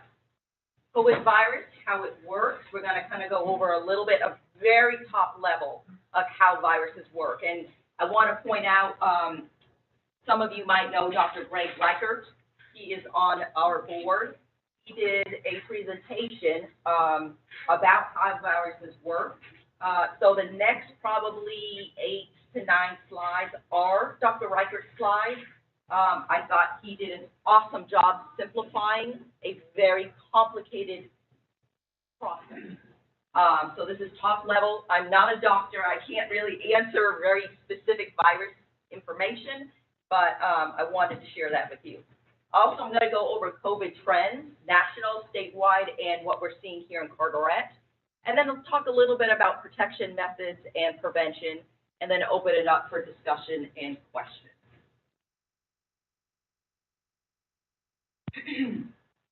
How the virus works. So SARS-CoV-2 is the virus that causes the COVID disease. Viruses frequently have genetic variants. Remember that the number one job all a virus cares about is to replicate. That is it. It wants to find a living host to bury itself in and replicate. That's all it has to do. So this virus that we're seeing does a really good job with that. So that was originally in the UK, was defined as a variant of concern in 2020, Carolina in the spring of 2021. You all are very aware of the Delta, identified in India in December of 2020. In India, where there is low vaccination rates, there was extreme high death rates, and this actually became prevalent in North Carolina in June of this year, so just a few months back. There are many different variants. I've got a slide. Our next slide is going to show you the different variants, but there are so many different variants. Some of them are strong. Most of them are weak. The Delta variant is the current predominant variant in the U.S. So as of August 7th, an estimated 97% of COVID cases are from Delta, 0.9% are from Alpha, and the remaining are from other variants. The Delta has some very particular and specific characteristics that are important and that we're going to talk about. Just a list of the different variants. There are numerous. The anatomy of COVID. So I'm sure all of you have seen this. This is the typical COVID anatomy. The red spikes that you see are very important. They are what attaches to the human cell, and that's how they force their way into human cells. So So I'm going to use this pointer here. So it's a busy slide, but we're looking at this up here and this particular image right here. I'm very visual, so I like to see things. This helped me understand. So the big cell here is the SARS virus, I'm going to just say COVID virus right here. So the spikes on the COVID virus essentially attach to proteins on human cells called ACE2 receptors. So in that image there, you can see a human cell down here where there is a protein, and those red spikes that we saw on the last image attaches to our human cells. That's how it begins its entry into a human cell. What is key to understand is the throat and lungs are covered in these human receptors, in these human cells that have these receptors. Okay? So, looking at this, this is the moment of infection or attachment. So the virus is on top, and then it essentially attaches to the human cell, pulling itself inside. Those yellow dots here are the virus's RNA that enter the human cell and basically destroy it. And that is how we get infected, and that is how we start to feel when we get sick. Other viruses, not just COVID, that's how we start to feel like poop, because it's destroyed the human cell and destroyed essentially our immune system. So this is where the takeover begins. The next steps are less understood. However, in a nutshell, the virus kills whatever it can in the cell not tagged as on its team. The virus shuts down normal production in the human cell, which decreases the cell's ability to create normal cells to fight the infection. The virus shuts down the alarm system. Normally, human cells would flag other cells to come help. That is our immune system. The COVID virus shuts that down. So let's talk a little bit about protection methods. So when that occurs, or to prevent that occurring, so number one, never come into contact with it. Very difficult. I think if you guys remember when Alpha first came, everyone was inside. I remember not leaving my house. It was literally for weeks. And it's very difficult. Humans are naturally social beings. We like to be with each other. We like to be with our friends and family. So it's very difficult mentally, emotionally, but I remember staying inside. So stay home. You isolate when you're sick. You quarantine people who are exposed. You keep your distance. But the effectiveness is depending on the contagiousness nature of the virus. You prevent it from coming into your body. So we've got those 3 W's, the mask, social distancing, and hand washing. Natural immunity from surviving the previous infection, and vaccination. So, again, I'm not a doctor, but what vaccination does, the vaccines, and it's not just COVID vaccine, it's all the other childhood vaccines that you've received to prevent smallpox and whooping cough and things like that. Basically, what the vaccination does is it gives instructions to our cell to make harmless pieces of the spike protein so the body can make antibodies against it. It targets the M-spiked protein or the ACE2 spike to strengthen it and prevent COVID viruses from attaching. It gives your cell the recipe to create immune response to kill the virus. So some of you have heard about the vaccine, mRNA vaccines. mRNA never enters the nucleus of the cell, which is where our DNA is kept. The cell actually breaks down and gets rid of the mRNA soon after it's finished using those instructions. The Delta virus is a little bit different, and this is where the infectiousness comes in. So we looked at, when we looked at the original COVID anatomy, we saw those red spikes. So this essentially is the Delta, which is a little bit different. So we've got the parental strain, the original strain. It mutates, creates a different variant. So viruses are very, very smart. Like I said, its number one goal is to replicate, to find a healthy cell, get in it, replicate. But it catches on. So what it does is it will, because it wants to survive, it will mutate. And so it mutates to make it more difficult for us to kill or prevent. So original strand, which we saw back in early 2020, and then we saw the Alpha coming, which was more infectious, and then we saw, now we've got the Delta, new strain. So a change in the RNA and a change in virus behavior, okay? So what happens here is remember the red spikes? What happens is those red spikes are now more flexible. The more flexible the spikes are, the easier it can force its way into the human ACE2 cell. It is better disguised. So it tricks human cells to think that it's not harmful. So it willingly lets it in. It's more mobile. Mobility allows it to attach to human cells much quicker at reproducing. All of this leads to significantly higher viral load in samples of infected individuals. So what does this mean? What does the Delta virus mean for us? So the Delta variant is more contagious. Studies indicate each infection leads to an estimated 6 to 8 infections.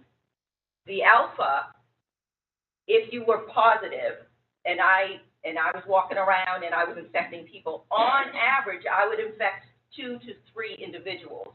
With the Delta, they are estimating this is now up to 6 to 8 more infections. The same viral load in Alpha on day 6 is now present at the day 4 mark in Delta.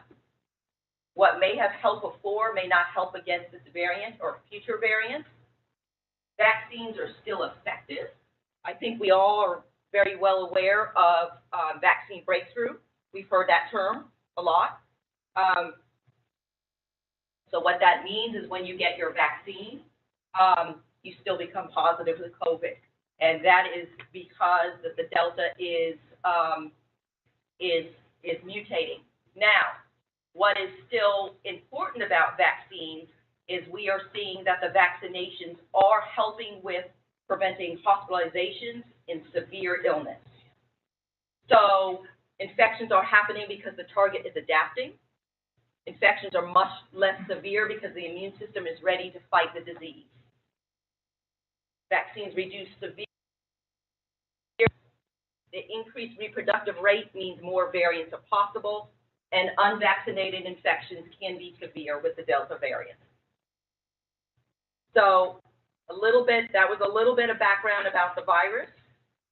I want to now kind of get into some trends that we are seeing statewide and in Carteret County.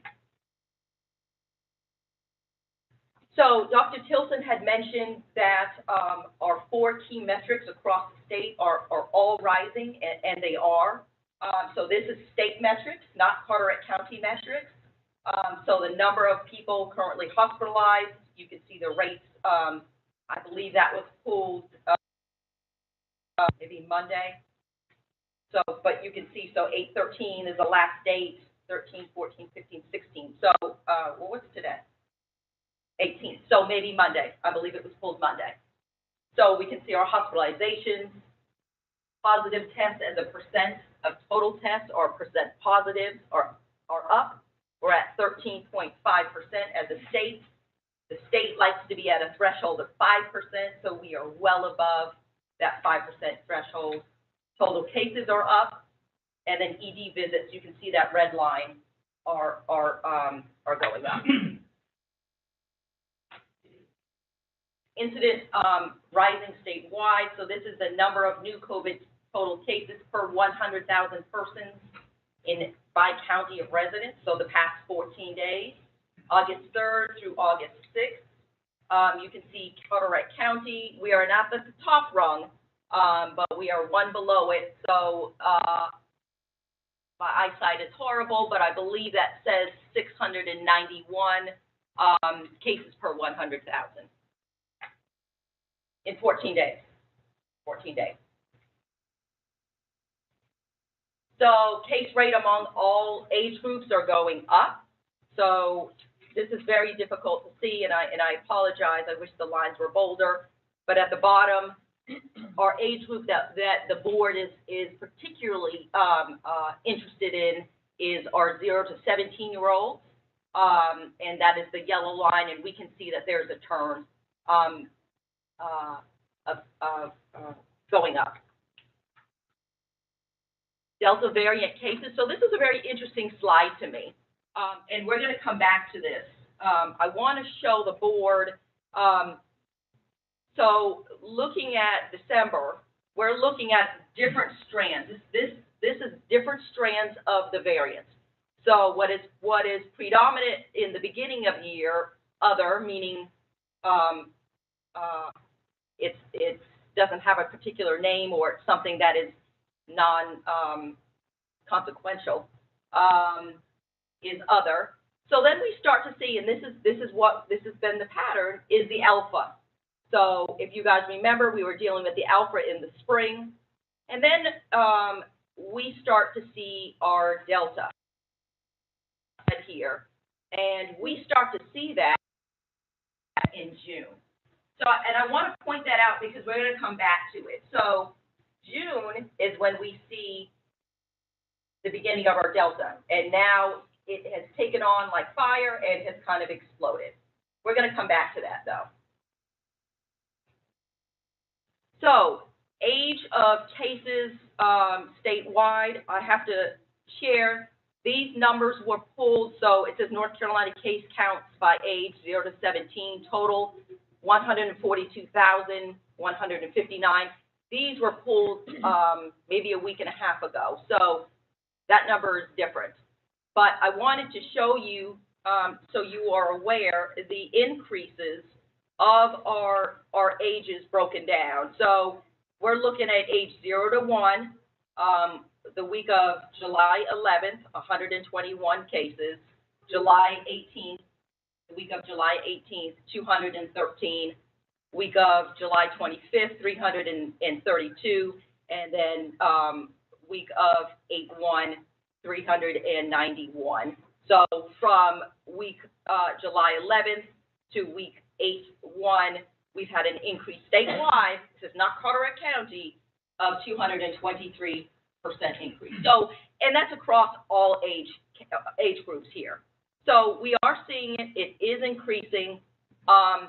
We have, and we're going to go over some Carteret County numbers.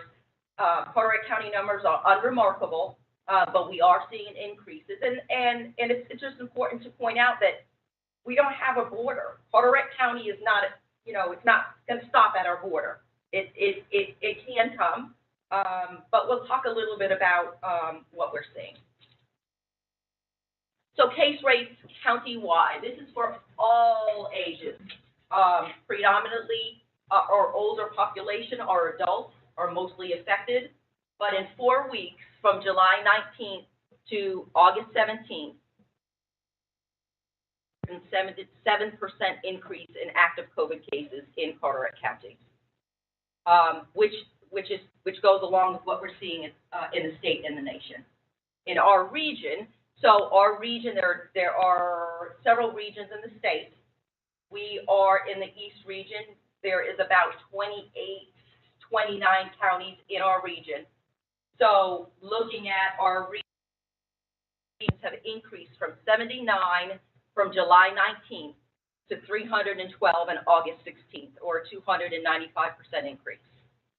Percent positives in Carteret County have climbed. As you can see, the first week in July, 1.3% positive.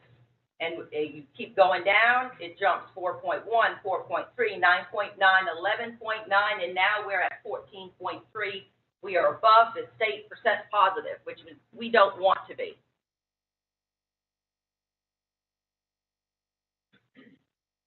So, Carteret County cases, ages 0 to 17. Looking at, these are all cases, low, from the beginning of when we started seeing COVID. All cases.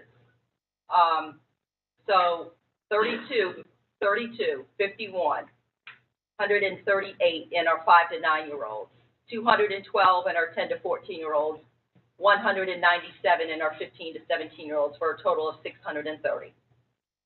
Unremarkable. However, they are growing. So, we are looking at just in the last 5 weeks.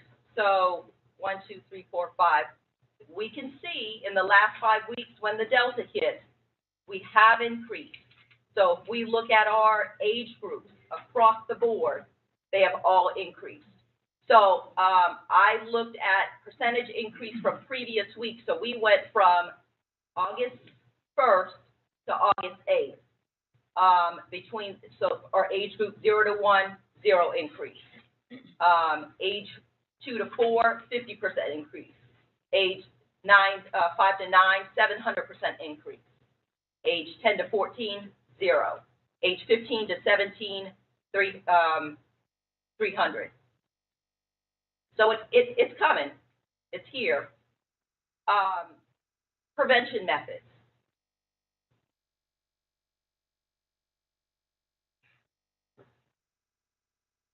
Protection methods and prevention methods.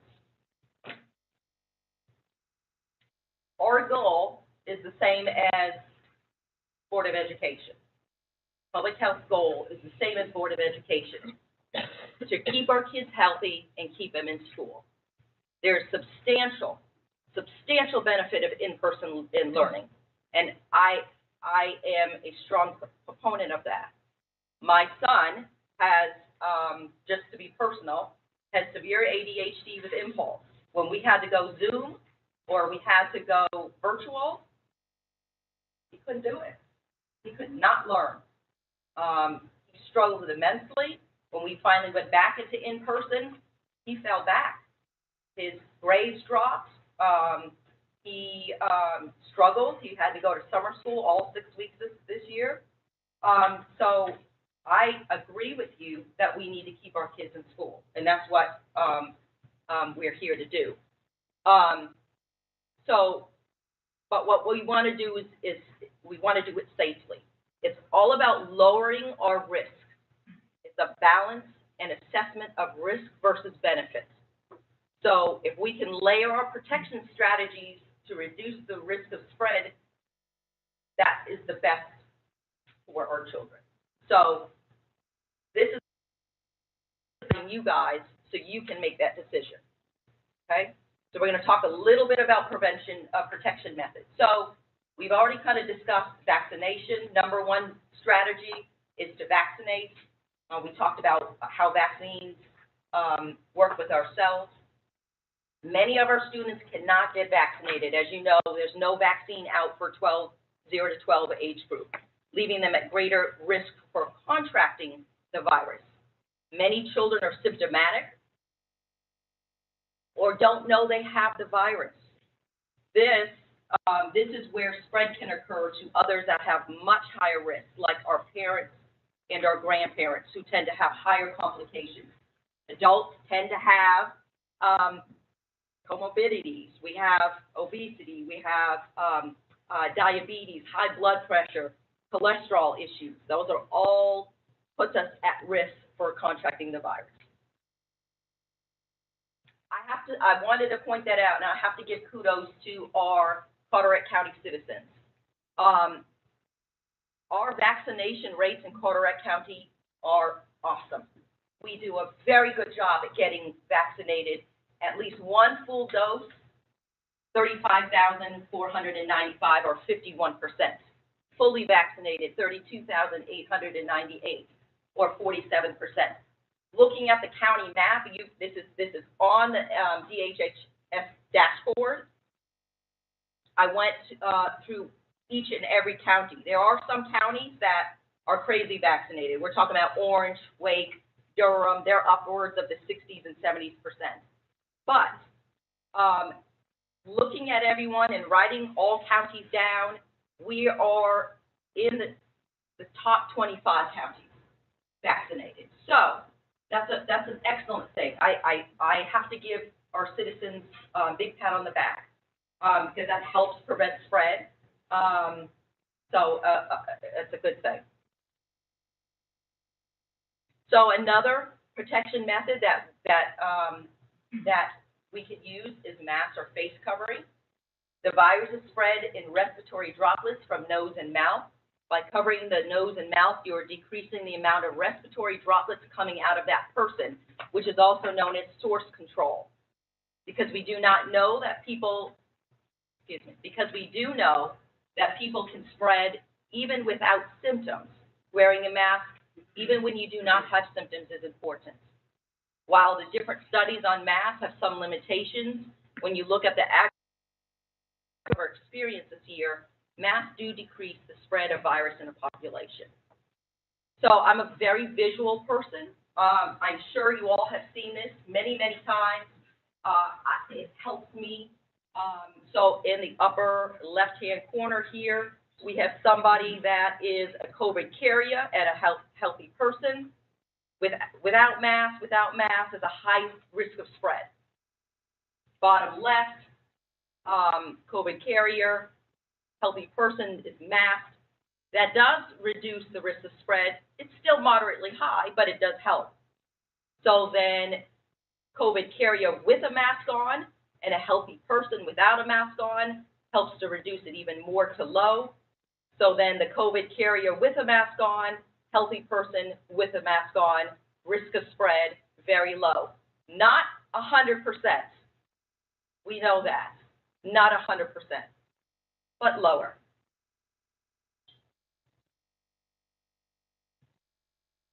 So this was taken from the schools kit, and I just wanted to read it. We're looking at the CDC recommendations with rapidly accelerating viral transmission and the increased contagiousness of the Delta variant. On July 27th, CDC updated the guidance to include recommendations for universal indoor masking for all teachers, staff, students, and visitors in K-2 through 12 schools, regardless of vaccination status. Along similar lines, we've got the American Academy of Pediatrics, who is the professional association for all pediatricians in the country, their recommendations.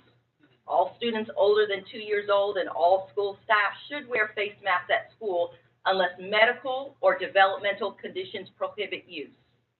Some of their reasons given: continued concerns for variants that are more easily spread among children, adolescents, and adults, risk to children under 12 who cannot be vaccinated, and really an added benefit of universal masking is protection of students and staff against other respiratory illnesses that will take away from school.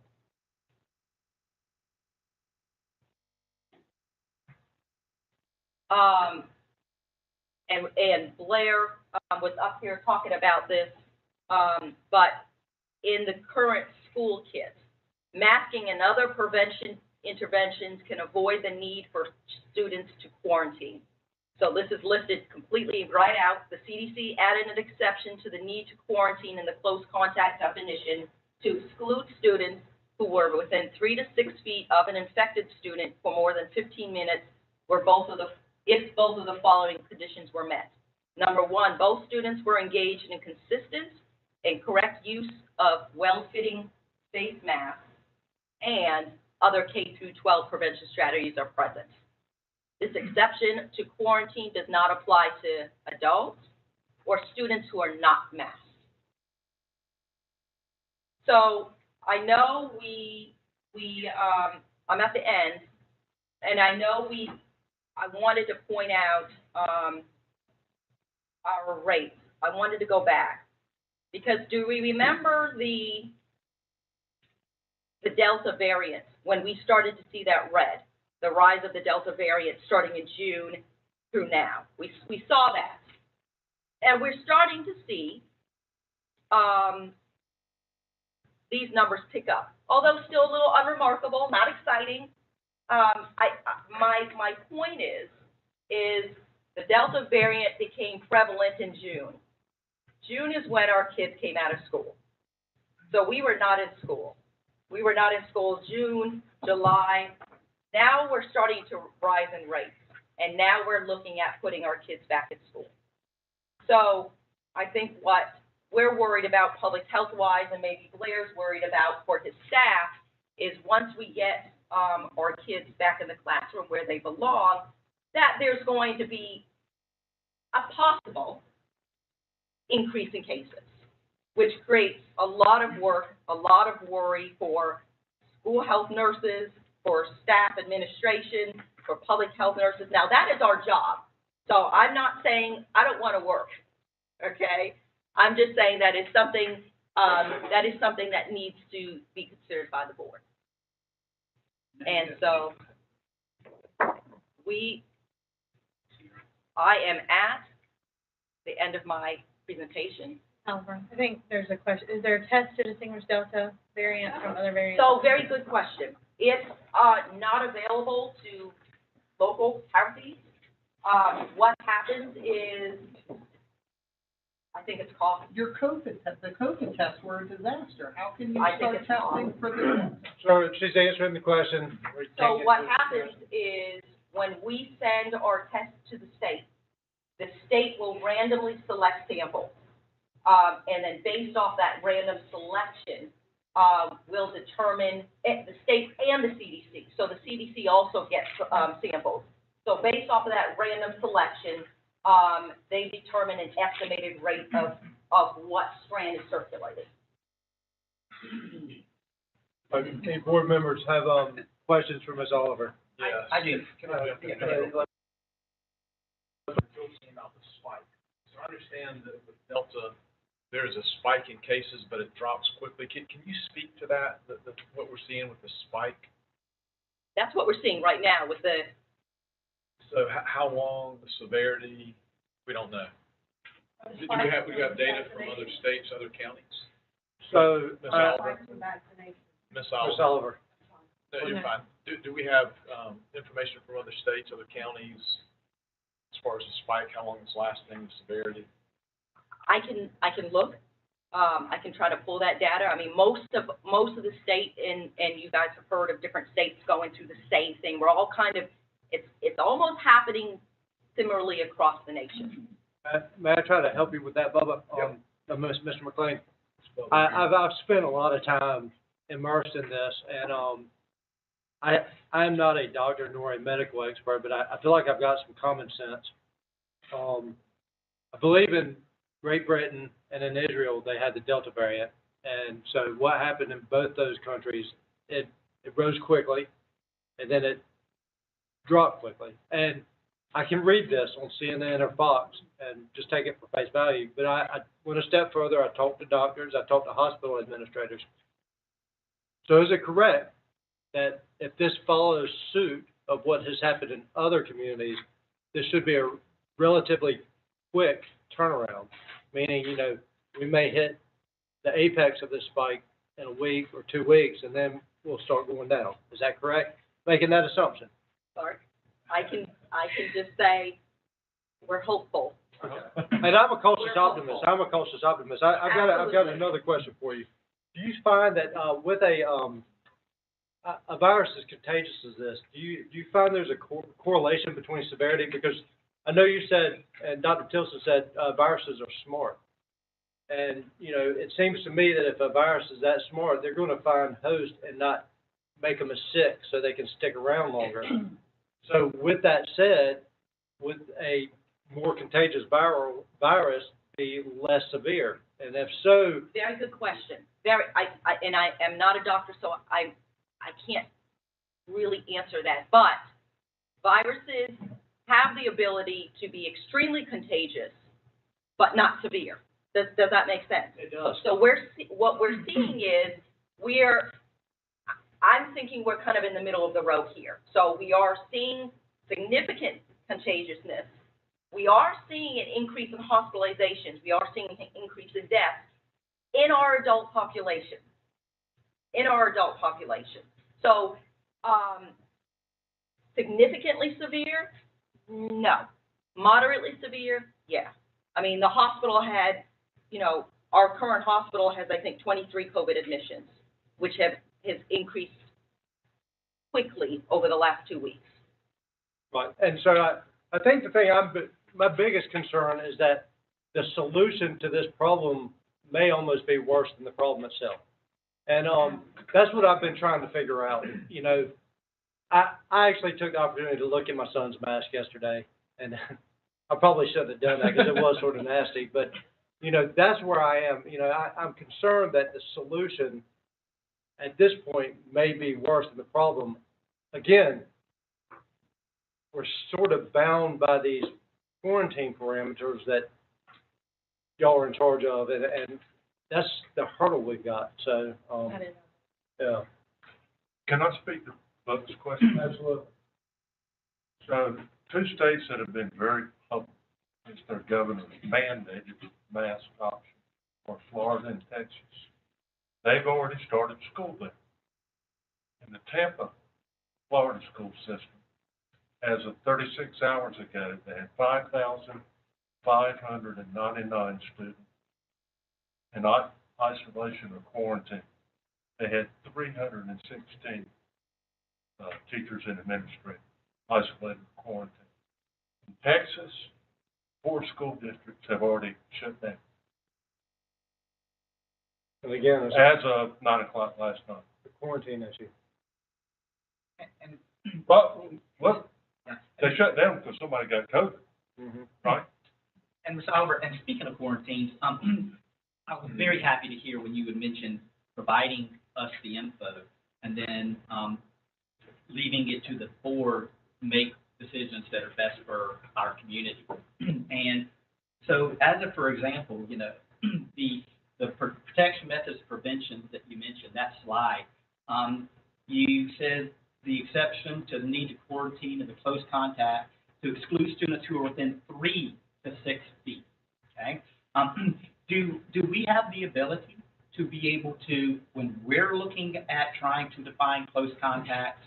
I know that distancing was a big issue with me from the very, very beginning. And I think everybody has now figured out that even though a lot of people were shouting it from the rooftops a long time ago, that using 6-foot distancing for defining a close contact was excessive and overboard and led to schools across the country needlessly shutting down, which was ridiculous. Okay? Absolutely. You agree, correct. So, one thing that I have a problem with is, why are we still using 6 foot as the definition for a close contact? The difference between the amount of risk of transmission between 6 foot and 3 foot, if you look at the meta studies, the Lancet and everywhere else, it's a difference of 1.5%. You're going from you're going from a 3% risk of transmission to a 1.5% risk of transmission between 6 foot. But that difference between 3 foot and 6 foot is what shut us down. That's also going to shut us down when it comes to quarantine. So do we have the ability to be able to say, you know what, when we're defining close contact, let's be sensible here. That was overboard. That's excessive.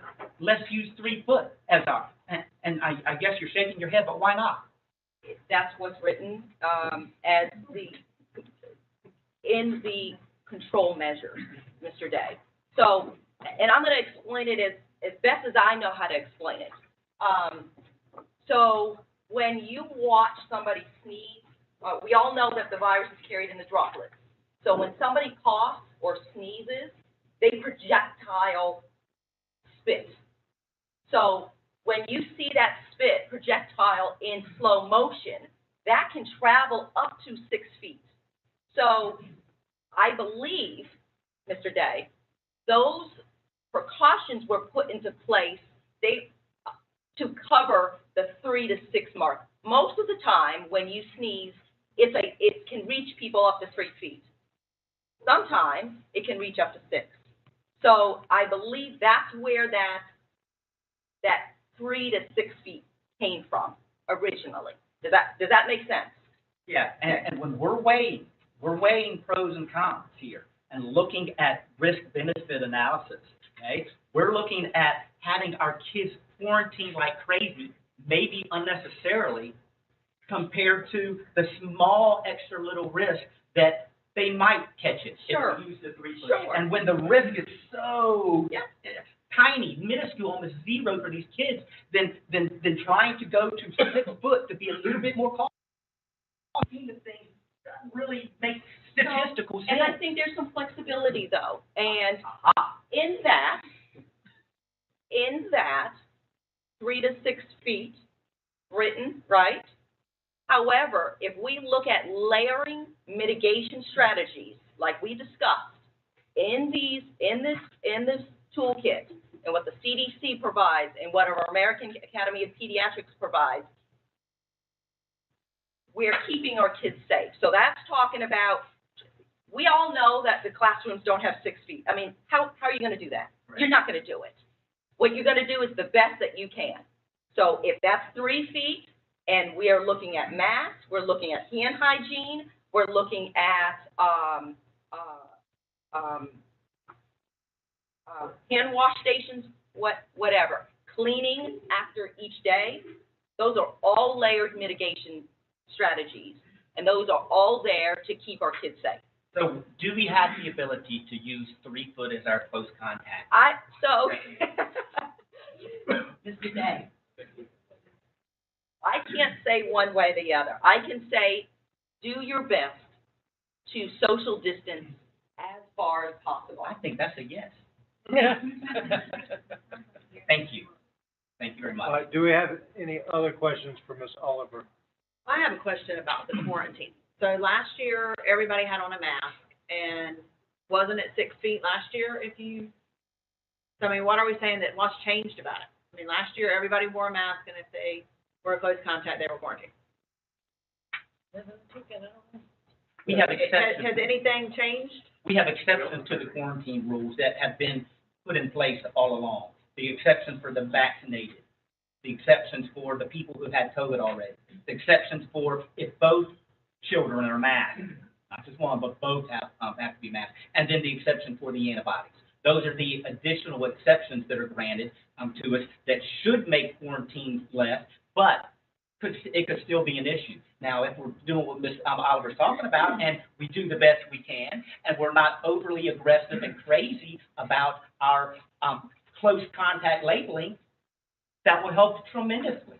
You know, we realize that we can't do 6 foot in the classroom. We may be 4.5 foot in the classroom. If we're 4.5 foot in the classroom, and we're looking at little Johnny has COVID. Well, then the health department is not coming over with their tape measure and saying measuring 6 foot. Thank you, Lenita. No, you're not doing that. So if we're doing our best we can.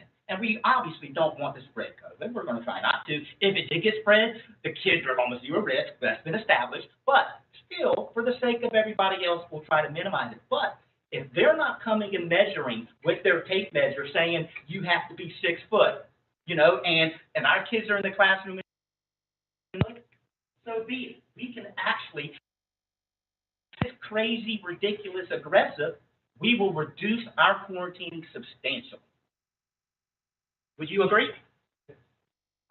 Dr. Jackson would like to speak. And there is the question a lot of people have, why are we quarantining at all? You know, and when you're looking at flu, and we never did this with flu, right? We never did close contact with flu. And this is less dangerous than the flu is for children, correct? The flu has killed more and is more dangerous than and we never did this with the flu. So why are we crazy? Our focus, so remember, Mr. Day, is not just our children population, but also everyone over 17. So we've got to go all the way up to 80. And so I know your focus is 5 to 17, yeah. And I get that. But we also have to focus on everybody else and prevent. They all have a chance to get vaccinated. But Ms. Oliver, I think he did ask a question that I'm fascinated to know. What is the difference between COVID and the flu? Why are we treating this so different? It's novel. It's brand new. We've never seen it. It is much more effective than the flu. Definitely more contagious, but not more deadly. Not for kids. Not for kids. Not for kids. Thank God. Right? We don't want it to be more infectious or deadly for kids. I don't want to be sacrificing our kids unnecessarily, putting our kids at mental and other, putting anybody at unnecessary. And I am right there with you, Mr. Day. All I ask is that we look at it and do it as safely as possible. All right, Dr. Jackson would like to say something. Thank you, board members, and thank you for research you've continued to do and the questions you're asking. I just wanted to point out the Strong Schools Toolkit that we're required to follow on page 15 states quarantine is required for an individual who's been a close contact within 6 feet for at least 15 minutes cumulatively over a 24-hour period of someone who's determined to be positive with COVID-19 either through testing or symptom-consistent diagnosis. So the reason for quarantining is that we're required to quarantine, and it states in writing the 6 foot limit. And so I did just want to mention that to the board. Dr. Jackson, now, is it also the case that quarantines are at the discretion of the local health department? That is not my understanding, Mr. Day. The quarantine standards, as I understand, are the standards provided by the CDC, and they make that requirement. So when it comes to quarantining, I'm getting some conflicting information here then. So we do not have the ability to be able to work with, do what Ms. Oliver said, and do the best we can with the situations we have with regards to quarantine and labeling of close contact. With the regards to the local health director, throughout the toolkit, it speaks to the authority of the local health director. And if the local health director were to direct us to use a different standard, then certainly I would recommend to the board to follow the recommendations of our local health director. We should work tightly with Ms. Oliver then on some of these things. And we do. Okay. You have some amazing, and I'm just going to say this, Dr. Jackson and his staff and nursing staff and administration staff are absolutely amazing, extremely dedicated. We're on the phone almost every single day, trying to figure out the best situation for the children, and excellent staff. I would love to see somebody at the state or wherever else defend the 6 foot guideline that is still being used for a close contact, and defend it with science to actually justify, not saying that it's different, but to justify it when you're weighing it against sending kids home and quarantining them. There's a little teeny bit extra risk is nonsensical when in the grand scheme of things. Does Makes no anybody sense else have any other questions for Ms. Oliver? Okay. And again, I was going to ask Dr. Tilson this, but she mentioned metrics, that other school systems are using metrics. And I didn't catch if she said, like, for number of positive cases in a schoolhouse, or I wanted to ask her, do you know anything about a number of, but because my idea was, I hate masks, but I think our job is to protect the health and safety of students and staff. And our job also, and I'm looking at it from an educational point of view. I'm not looking at it from a religious, political, medical, scientific, strictly education. And I think everybody here would agree, in-person learning is what we need to do. And I think everybody up here agrees with that as well. And I am terrified that we start back like it is, and all of a sudden we're closing down schools and we're going back to virtual. So the idea was maybe we step into this as optional, mask optional, but we have a benchmark. And if there are, and I don't know the number, that's what I want help with. If there are 5% or 10%, whatever the number is, of students and staff that are quarantined or test positive, we have to figure that out. Then we do switch to mask mandate. And that forces everybody that's out here that's raising Cain about masks to take a little personal responsibility. If your kid's sick, you don't send them to school, because we have that problem. And if you're sick, you quarantine or whatever. We need you to be part of this solution. This is not up to 7 of us, but you are just as much part of the solution as, whatever we come up with. So my question is to the board, is there a way to come up with a metric, 5%, 10% of people in a school, in a schoolhouse that test positive or quarantine that we are comfortable or uncomfortable with, and at that moment, that school goes mask mandate? Does that make any sense to anybody else? To individuals. It cannot be classroom because of moving around. It has to be schools. I was fully prepared to come in here and say mask mandate. Absolutely. But, and we're not asking for input from the crowd right now. We had public comment and we really appreciated it. But it's up to us to decide what that is. So I'm totally willing to step in the pool instead of jumping in with some type of safeguard that if we go over that, our staff is not crushed. Because I am worried about our staff. All the substitutes that we used last year, we've hired. There are no substitutes out there. The nurses, we can't get enough nurses. I'm getting texts right now saying that doctors' offices can't hire nurses. So if we go mask optional, which is basically no mask, Well, you no, know, people that want masks can wear a mask if it's mask optional. well, right, but that, again, doesn't do anything for us with quarantine, correct? So, I'm totally willing to try it, but I don't want to have this meeting every 2 weeks, and I think it was Miss Hudson that said all that you're looking for is normalcy. Believe me, that is all we want for these kids. You know, I've seen kids that are outgoing and, you know, love going to school that have just been devastated. So I want our kids in the school. I just want to do it in a safe way, and I want to protect our staff.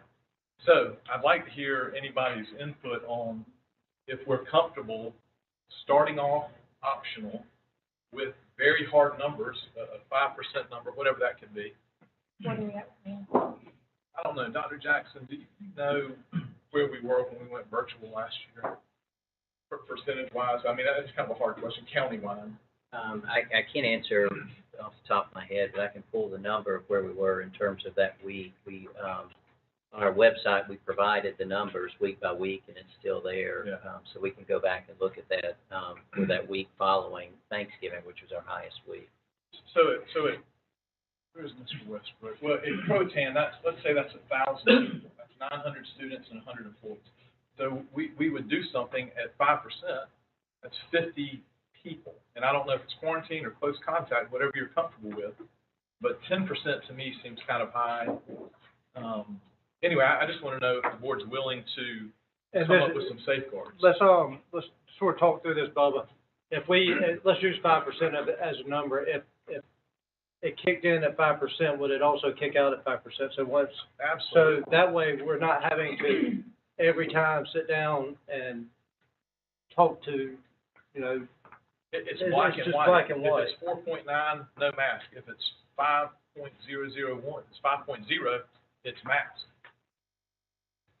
I think 5% is probably a little bit too low. I agree. But what is that at East Carter between students and staff?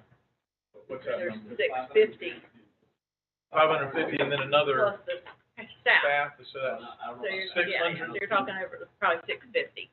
So you're saying 30 or 60 kids or 60 people? Would be 10%.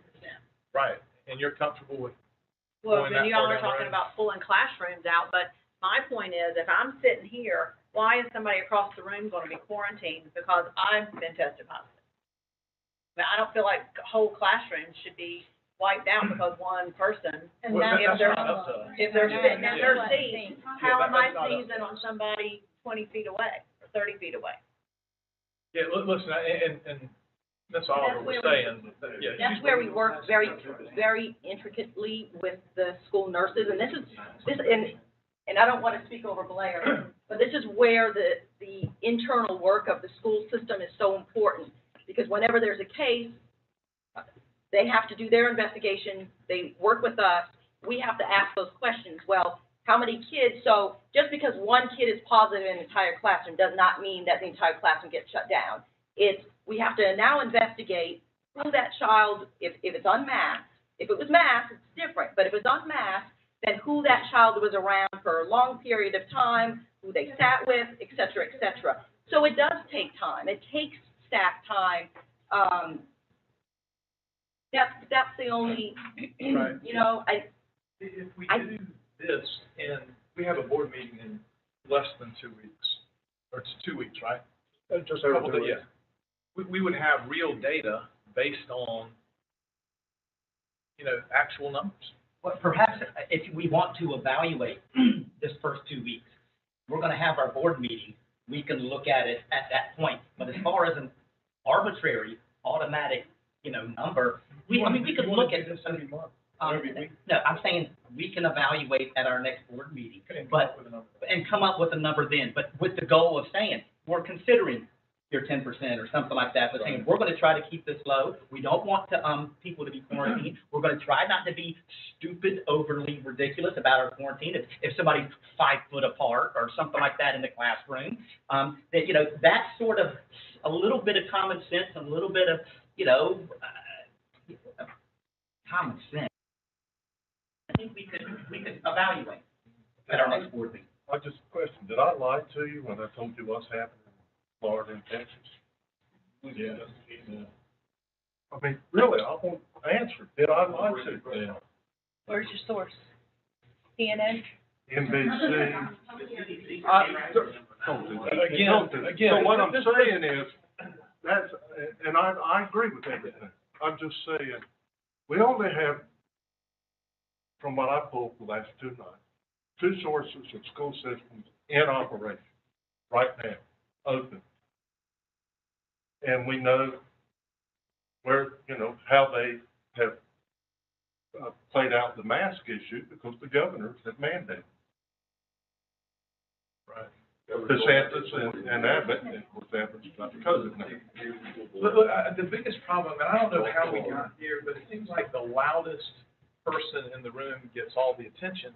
And I want you to know, we are trying to make the best decision for your kids and my kids. So if you'll just let us have a discussion up here. I mean, I appreciate you being here. I mean, I really appreciate all the speakers. But we are trying to do what is best for this community. And we heard you. We absolutely heard you. We saw your signs. So thank you for doing that. Yeah, so, And this has not gone without our Yeah, due diligence. we have all done our research, and right now, there's a whole high school sports team that's in quarantine. Again, for me, quarantines is my hurdle. Well, we have 56 employees already in quarantine. Is that what, 56? Do we know how many students we already have quarantined? I know there were 20 at elementary school that weren't able to go to open house. We have from student events, which would be athletics, extracurriculars, currently have 21 students who are quarantined. And we know that the exception, we know that the quarantine exception that says if everybody's masked, you don't have to quarantine, does not apply to extracurricular or athletic events. So that wouldn't change anything as far as just FYI. So that's one of those additional, they throw lots of little gotchas and little things into quarantine. I don't understand, for example, why they're saying that somebody who has had COVID, either from a positive COVID test or from antibodies, they'll allow that to be an exception if that COVID case of COVID happened within the last 3 months, and only within the last 3 months.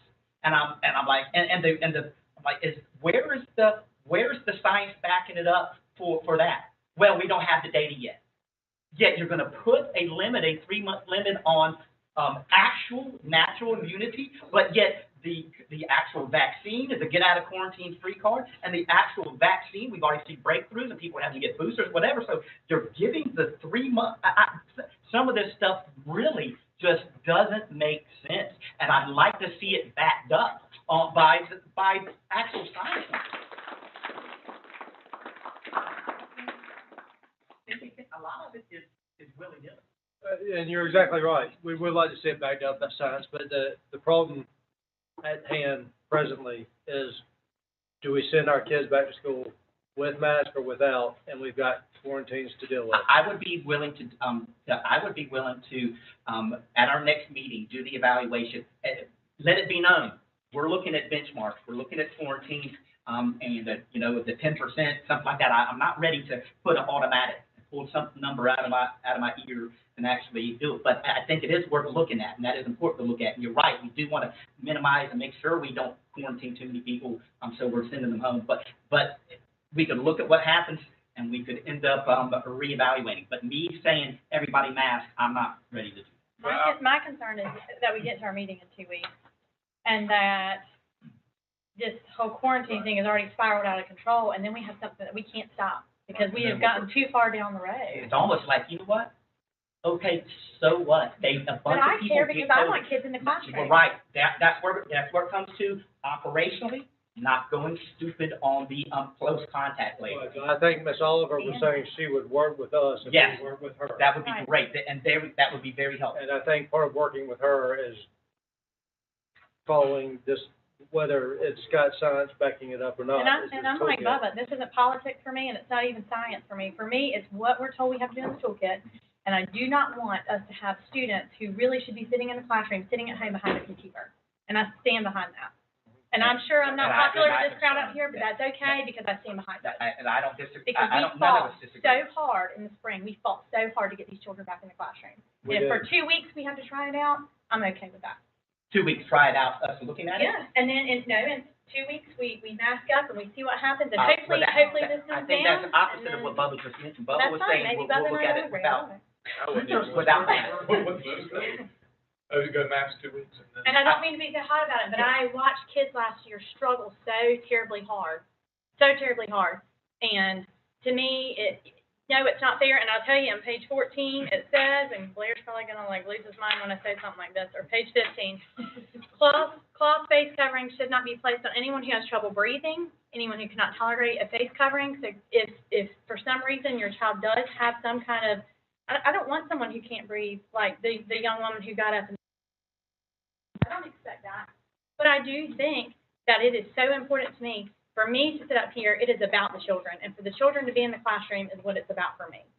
And I stand my ground on that. And like I said, I'm probably not popular right now, and that's okay. Well said, Brittany. You know, the reality is, we're sitting here, 7 of us, trying to make the best decision. 6 of us have kids in the school system. I mean, 6 of these board members have, so we feel what you're going through.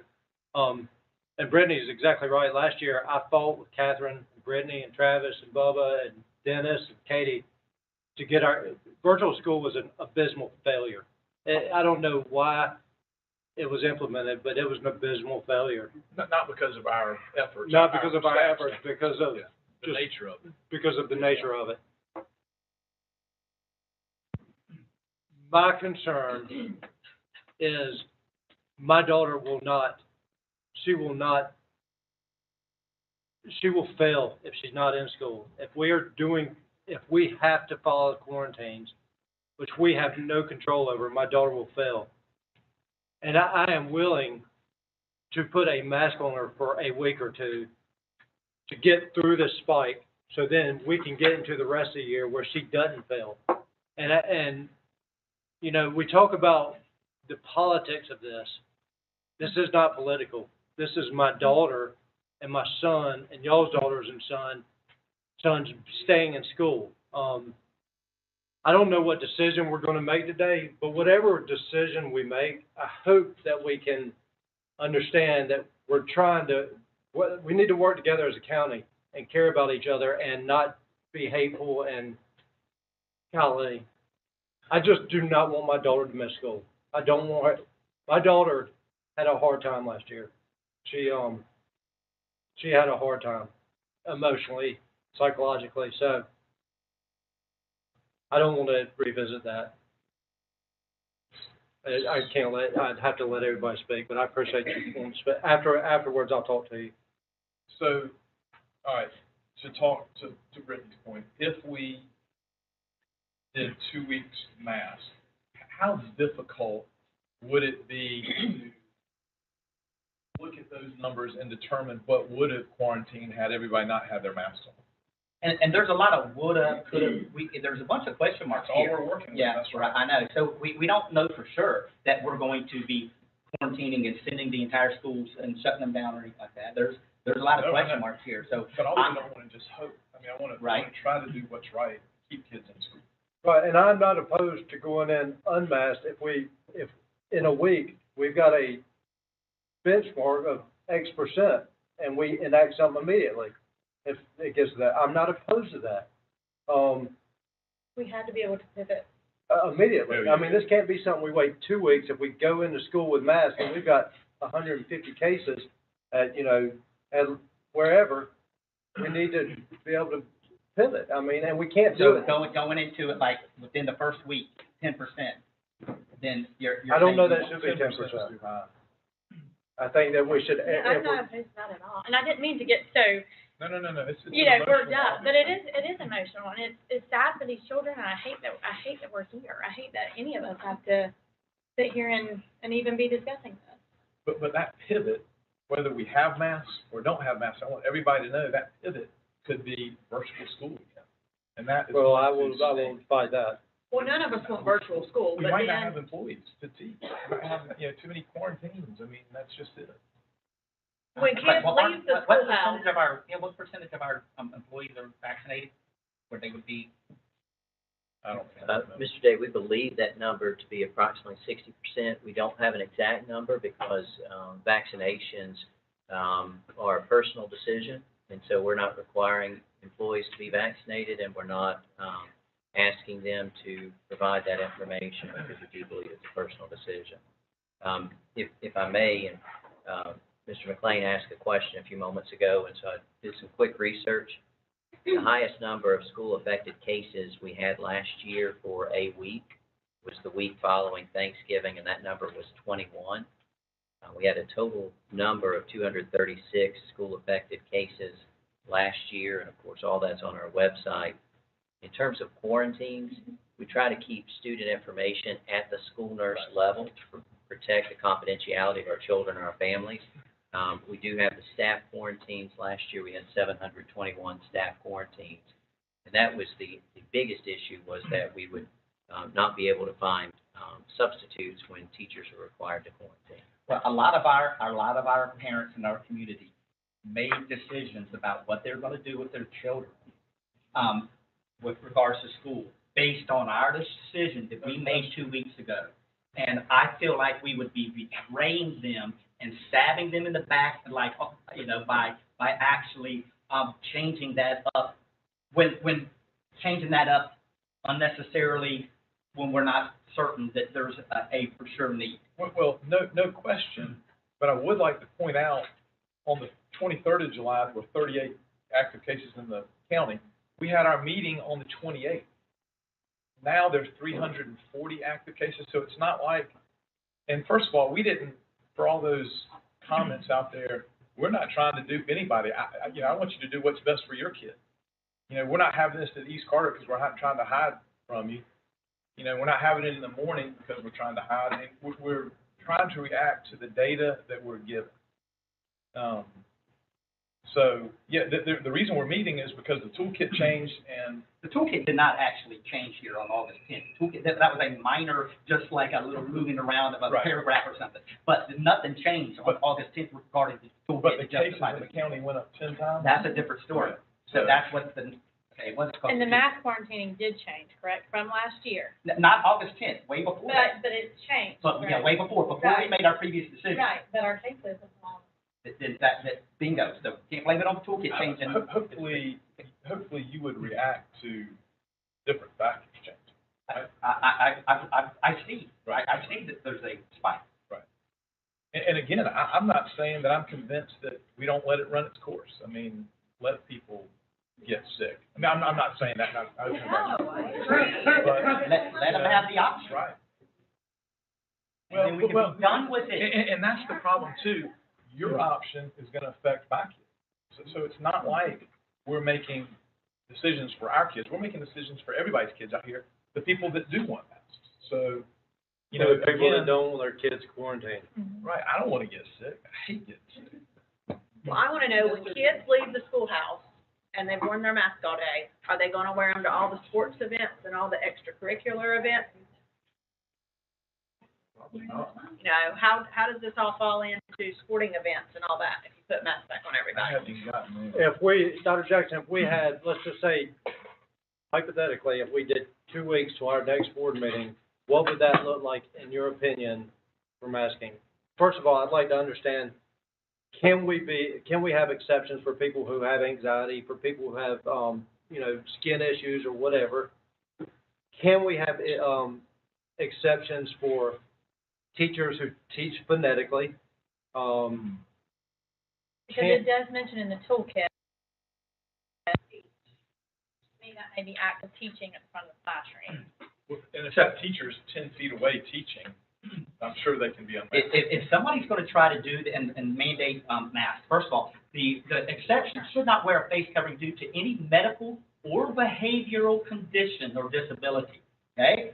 Guess what? Any parent in the county who decides that their kid has a behavioral issue, guess what? You don't have to wear a mask. And not only that, the executive order 209 from the governor says anyone who just decides to wear a face covering for these reasons should not be required to produce documentation or any other proof of a condition.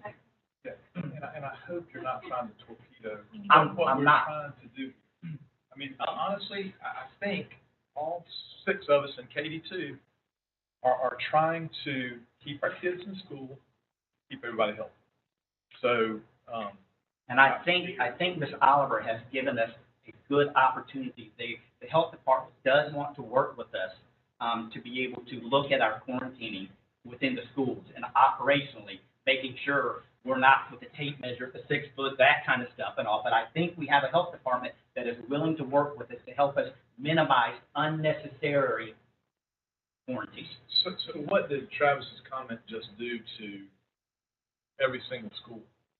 If I may, Mr. McLean, I'd like to go back to Mr. Jenkins' question, then we can kind of work forward so I don't get lost in the questions. Mr. Jenkins asked me about what it would look like in the school system, to paraphrase mask and unmask. So the issue really is the quarantine. If a student is positive in the school without a mask and both people aren't wearing masks, we have to quarantine everyone according to what's written, and the health director may give us other guidance, within a 6 foot bubble for a cumulative 15 minutes. And so earlier, Ms. Chadwick asked the question about somebody way across the room. That person wouldn't have to quarantine if they're not within that 6 foot bubble for a cumulative 15 minutes. That could be significant numbers depending on the situation. Primary classrooms, we move around quite a bit. We'll certainly use, seating charts so that we know who's sitting where, so we know who would be impacted by that 6 foot bubble. But that quarantine number could be high.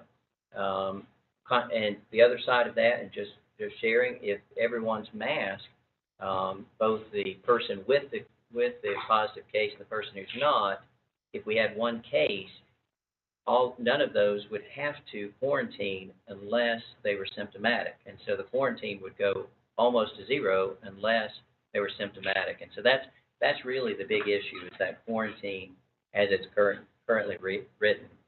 Mr. Jenkins asked me about an exception for a teacher, and that's extremely important. Thank you for asking the question. When we try to teach our youngest students how to read, we need to teach them phonemes and graphemes, and they need to see their teacher's mouth as we are mouthing the sounds of the English language, so our children can learn to read and learn to speak and learn to write.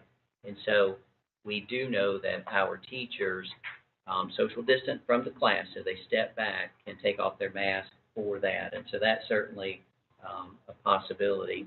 And so I think I answered those two questions, Mr. Jenkins. Oh, and I would like to sort of expand upon it, athletics. Thank you. Extracurricular, band. I mean, I prefer not to see masks on. I'd like to minimize masks if we went this route. Thank you, sir. In athletics, specifically to the High School Athletic Association, I serve this year as Vice President for the High School Athletic Association Board of Directors. Board of Directors for the High School Athletic Association determined that masking requirements will be up to the local school system for athletes. And so if the board determined to require masks in schools, I would ask you to also let us know what you want for athletics, because it is up to the local school system. If we play a school in another county and they require masks, our kids would have to put on our masks to play in their county because it's left up to the local school system. If they come here, however, in our county, our rules would apply. For our bands, et cetera, again, that would be a decision, and it would probably need to be a specific decision of the board to determine if you want, if that's the way you want to go for our extracurriculars. If the students aren't masked after school and someone was positive, then we're right back to the quarantine question. And so it depends. I don't like the attorney answer of it depends, but it depends on the decision that the board makes in terms of the impact of that quarantine. I will tell you that in those cases we've had for athletic teams who have already begun practicing, begun competing, this afternoon is the county cross country championship, and I'm hoping I'm out of here in time to get to Fort Macon to cheer on our kids. But in those cases, the coach works with the athletic director, the principal, and the school nurse to determine who was within that 6 feet bubble. And so there's no, the health department's not coming behind us and reinvestigating that. from central office. We're not reinvestigating that. We're relying on our coaches and athletic directors and principals to tell us who was within that 6-foot bubble for a cumulative 15 minutes. Currently, as you know, masks are optional, and so it's not being worn primarily in our athletic teams. Very good. Thank you, Dr. Jackson. Any other thoughts, comments? Any questions for Ms. Oliver? All right. Well, we need to move forward in some fashion or the other, and I think we've studied this and taught this to death. You know, it seems to me that there's really two feasible options on the table. Is I'm not really comfortable with anything. You know, I'd like to revisit anything we do at our next board meeting, which is, do you know that date? September 7th. September 7th, which is, 2.5 weeks from now. So we've had, basically, from what I understand, two thoughts put out there to start optional with some metrics, benchmarks put into place, or to start with a mask mandate, minimize with many exceptions, and then revisit in 2 weeks. I personally, I don't like the idea of the automatic metric, but I would be more willing to go along with the let the mask remain optional and look at the benchmark numbers like you're talking about, working closely with the health department to make sure that we are not that we are quarantining the program. So if we set a benchmark and we hit it and we go to mask, you're going to accept it. I am essentially kind of looking at a compromise, compromise here. I don't like the idea of it, period. I don't think that's the answer. I think really looking way more closely at operationally how we are handling close contact, that would be my preference. But that would give us 2 weeks to tweak how we're doing that. I'd be willing, that's. I would really like, if that's the route we're gonna go, I'd like some comfort level from all the board members. I know you are probably not as comfortable, Dennis. Is this something that you could even, entertain? No, I'll vote against. Okay, and that's fine. I've done my homework. What my metrics say, that's right. I'll just vote my conscience.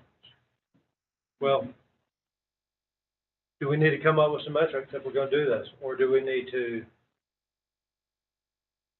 Well, the problem is coming up with metrics at our next meeting potentially could shut a school down immediately. So, as long as we're, both masked, everybody in the room masked, no quarantine, except the positive case, correct? Or anybody who's symptomatic. Yes, sir. Or symptomatic, right. Gosh, that makes so much sense. Symptomatic. It does. Yeah, like we used to do. It's too much. Again, this was crazier if the kids were more at risk, I would be thinking different. But when the kids aren't at risk, it's just. They're not at risk, but they are at risk of missing school. That's bingo. I think exactly. That's the issue here. The quarantine is the issue. We can beat this horse till it's dead. I am sort of leaning towards it. Ms. Oliver, would you like to say something? Hold on 1 second, Travis. Go ahead, Ms. Oliver. And I just wanted to point out, and I hate to say this, but our rates are going up with the kids out of school. They're coming back to school, guys. And I do worry, it scares me and I worry about it. They're not at risk for death, but they are at risk as being little, carriers and giving it to other parents and stuff. I hate to sacrifice for the rest for the. I agree, but we also don't want it to get crazy out of control. They're pushing fear That's it. There's They're pushing fear. The flu is gone. Yes, sir, yes, sir. We can talk about this afterwards. I know y'all want to speak, and I want y'all to speak, and I don't disagree, but we can. They're pushing fear down your throat. Right, they are. I understand that. We can talk about this afterwards. I would love to talk to you, but we have a What quarantine happened, issue. I didn't get a chance to ask her a question. What happened to the flu? Sir, What happened to sir, coronavirus? Sir, please. It's You can. all Delta now. Or afterwards if you want to. I had an opportunity for the question, but you never let me talk. You What had, happened sir, to the you had flu? all the time in the world to talk. In the beginning, but she had a question. Right, that's not, unfortunately, that's not what we allow. They're pumping fear down the Nobody is, we understand fear is The being treatment pumped. should not be worse. I agree with you. We've got a quarantine issue. We've got kids out of school issue. That is the issue.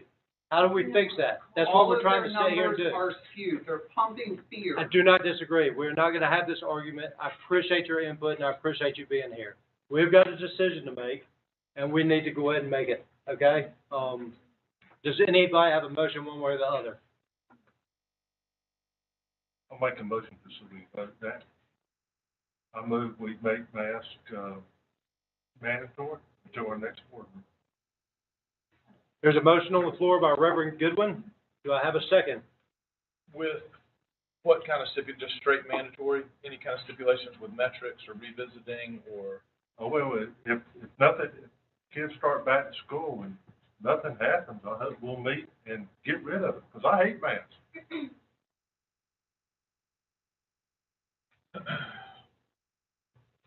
How difficult will it be, Dr. Jackson, for you to have us actual data from, if we go masked, how difficult would it be for you to tell us who would have been quarantined in that classroom? Is that impossible to come up with?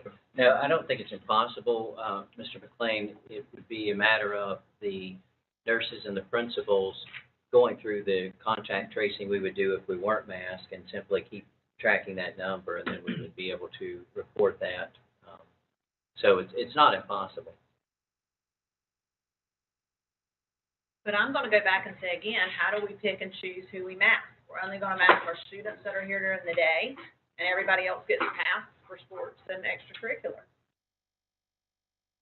I mean, I don't see how y'all think that's fair, because I don't. Doesn't make sense. I don't think any of this is fair.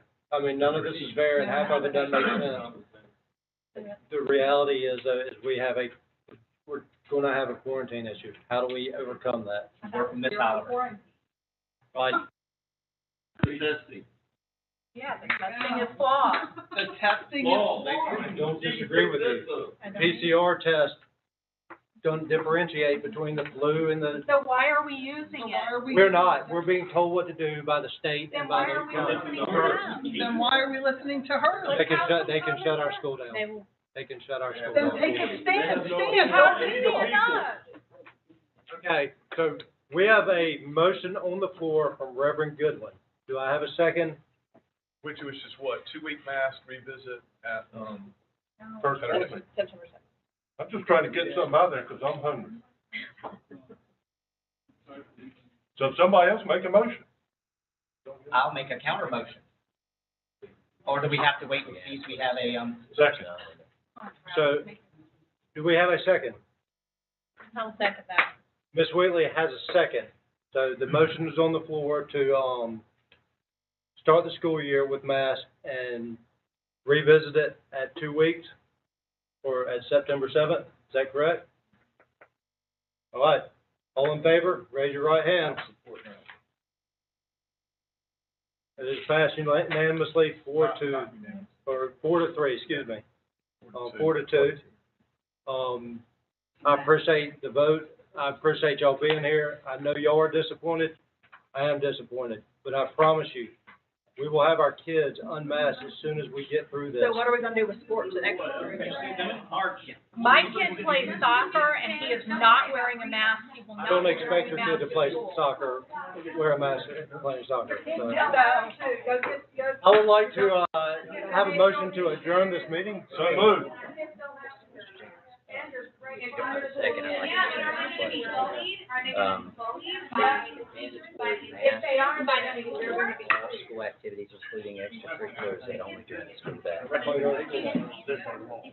We haven't adjourned yet. Just 1 second, please. We haven't adjourned. I would say,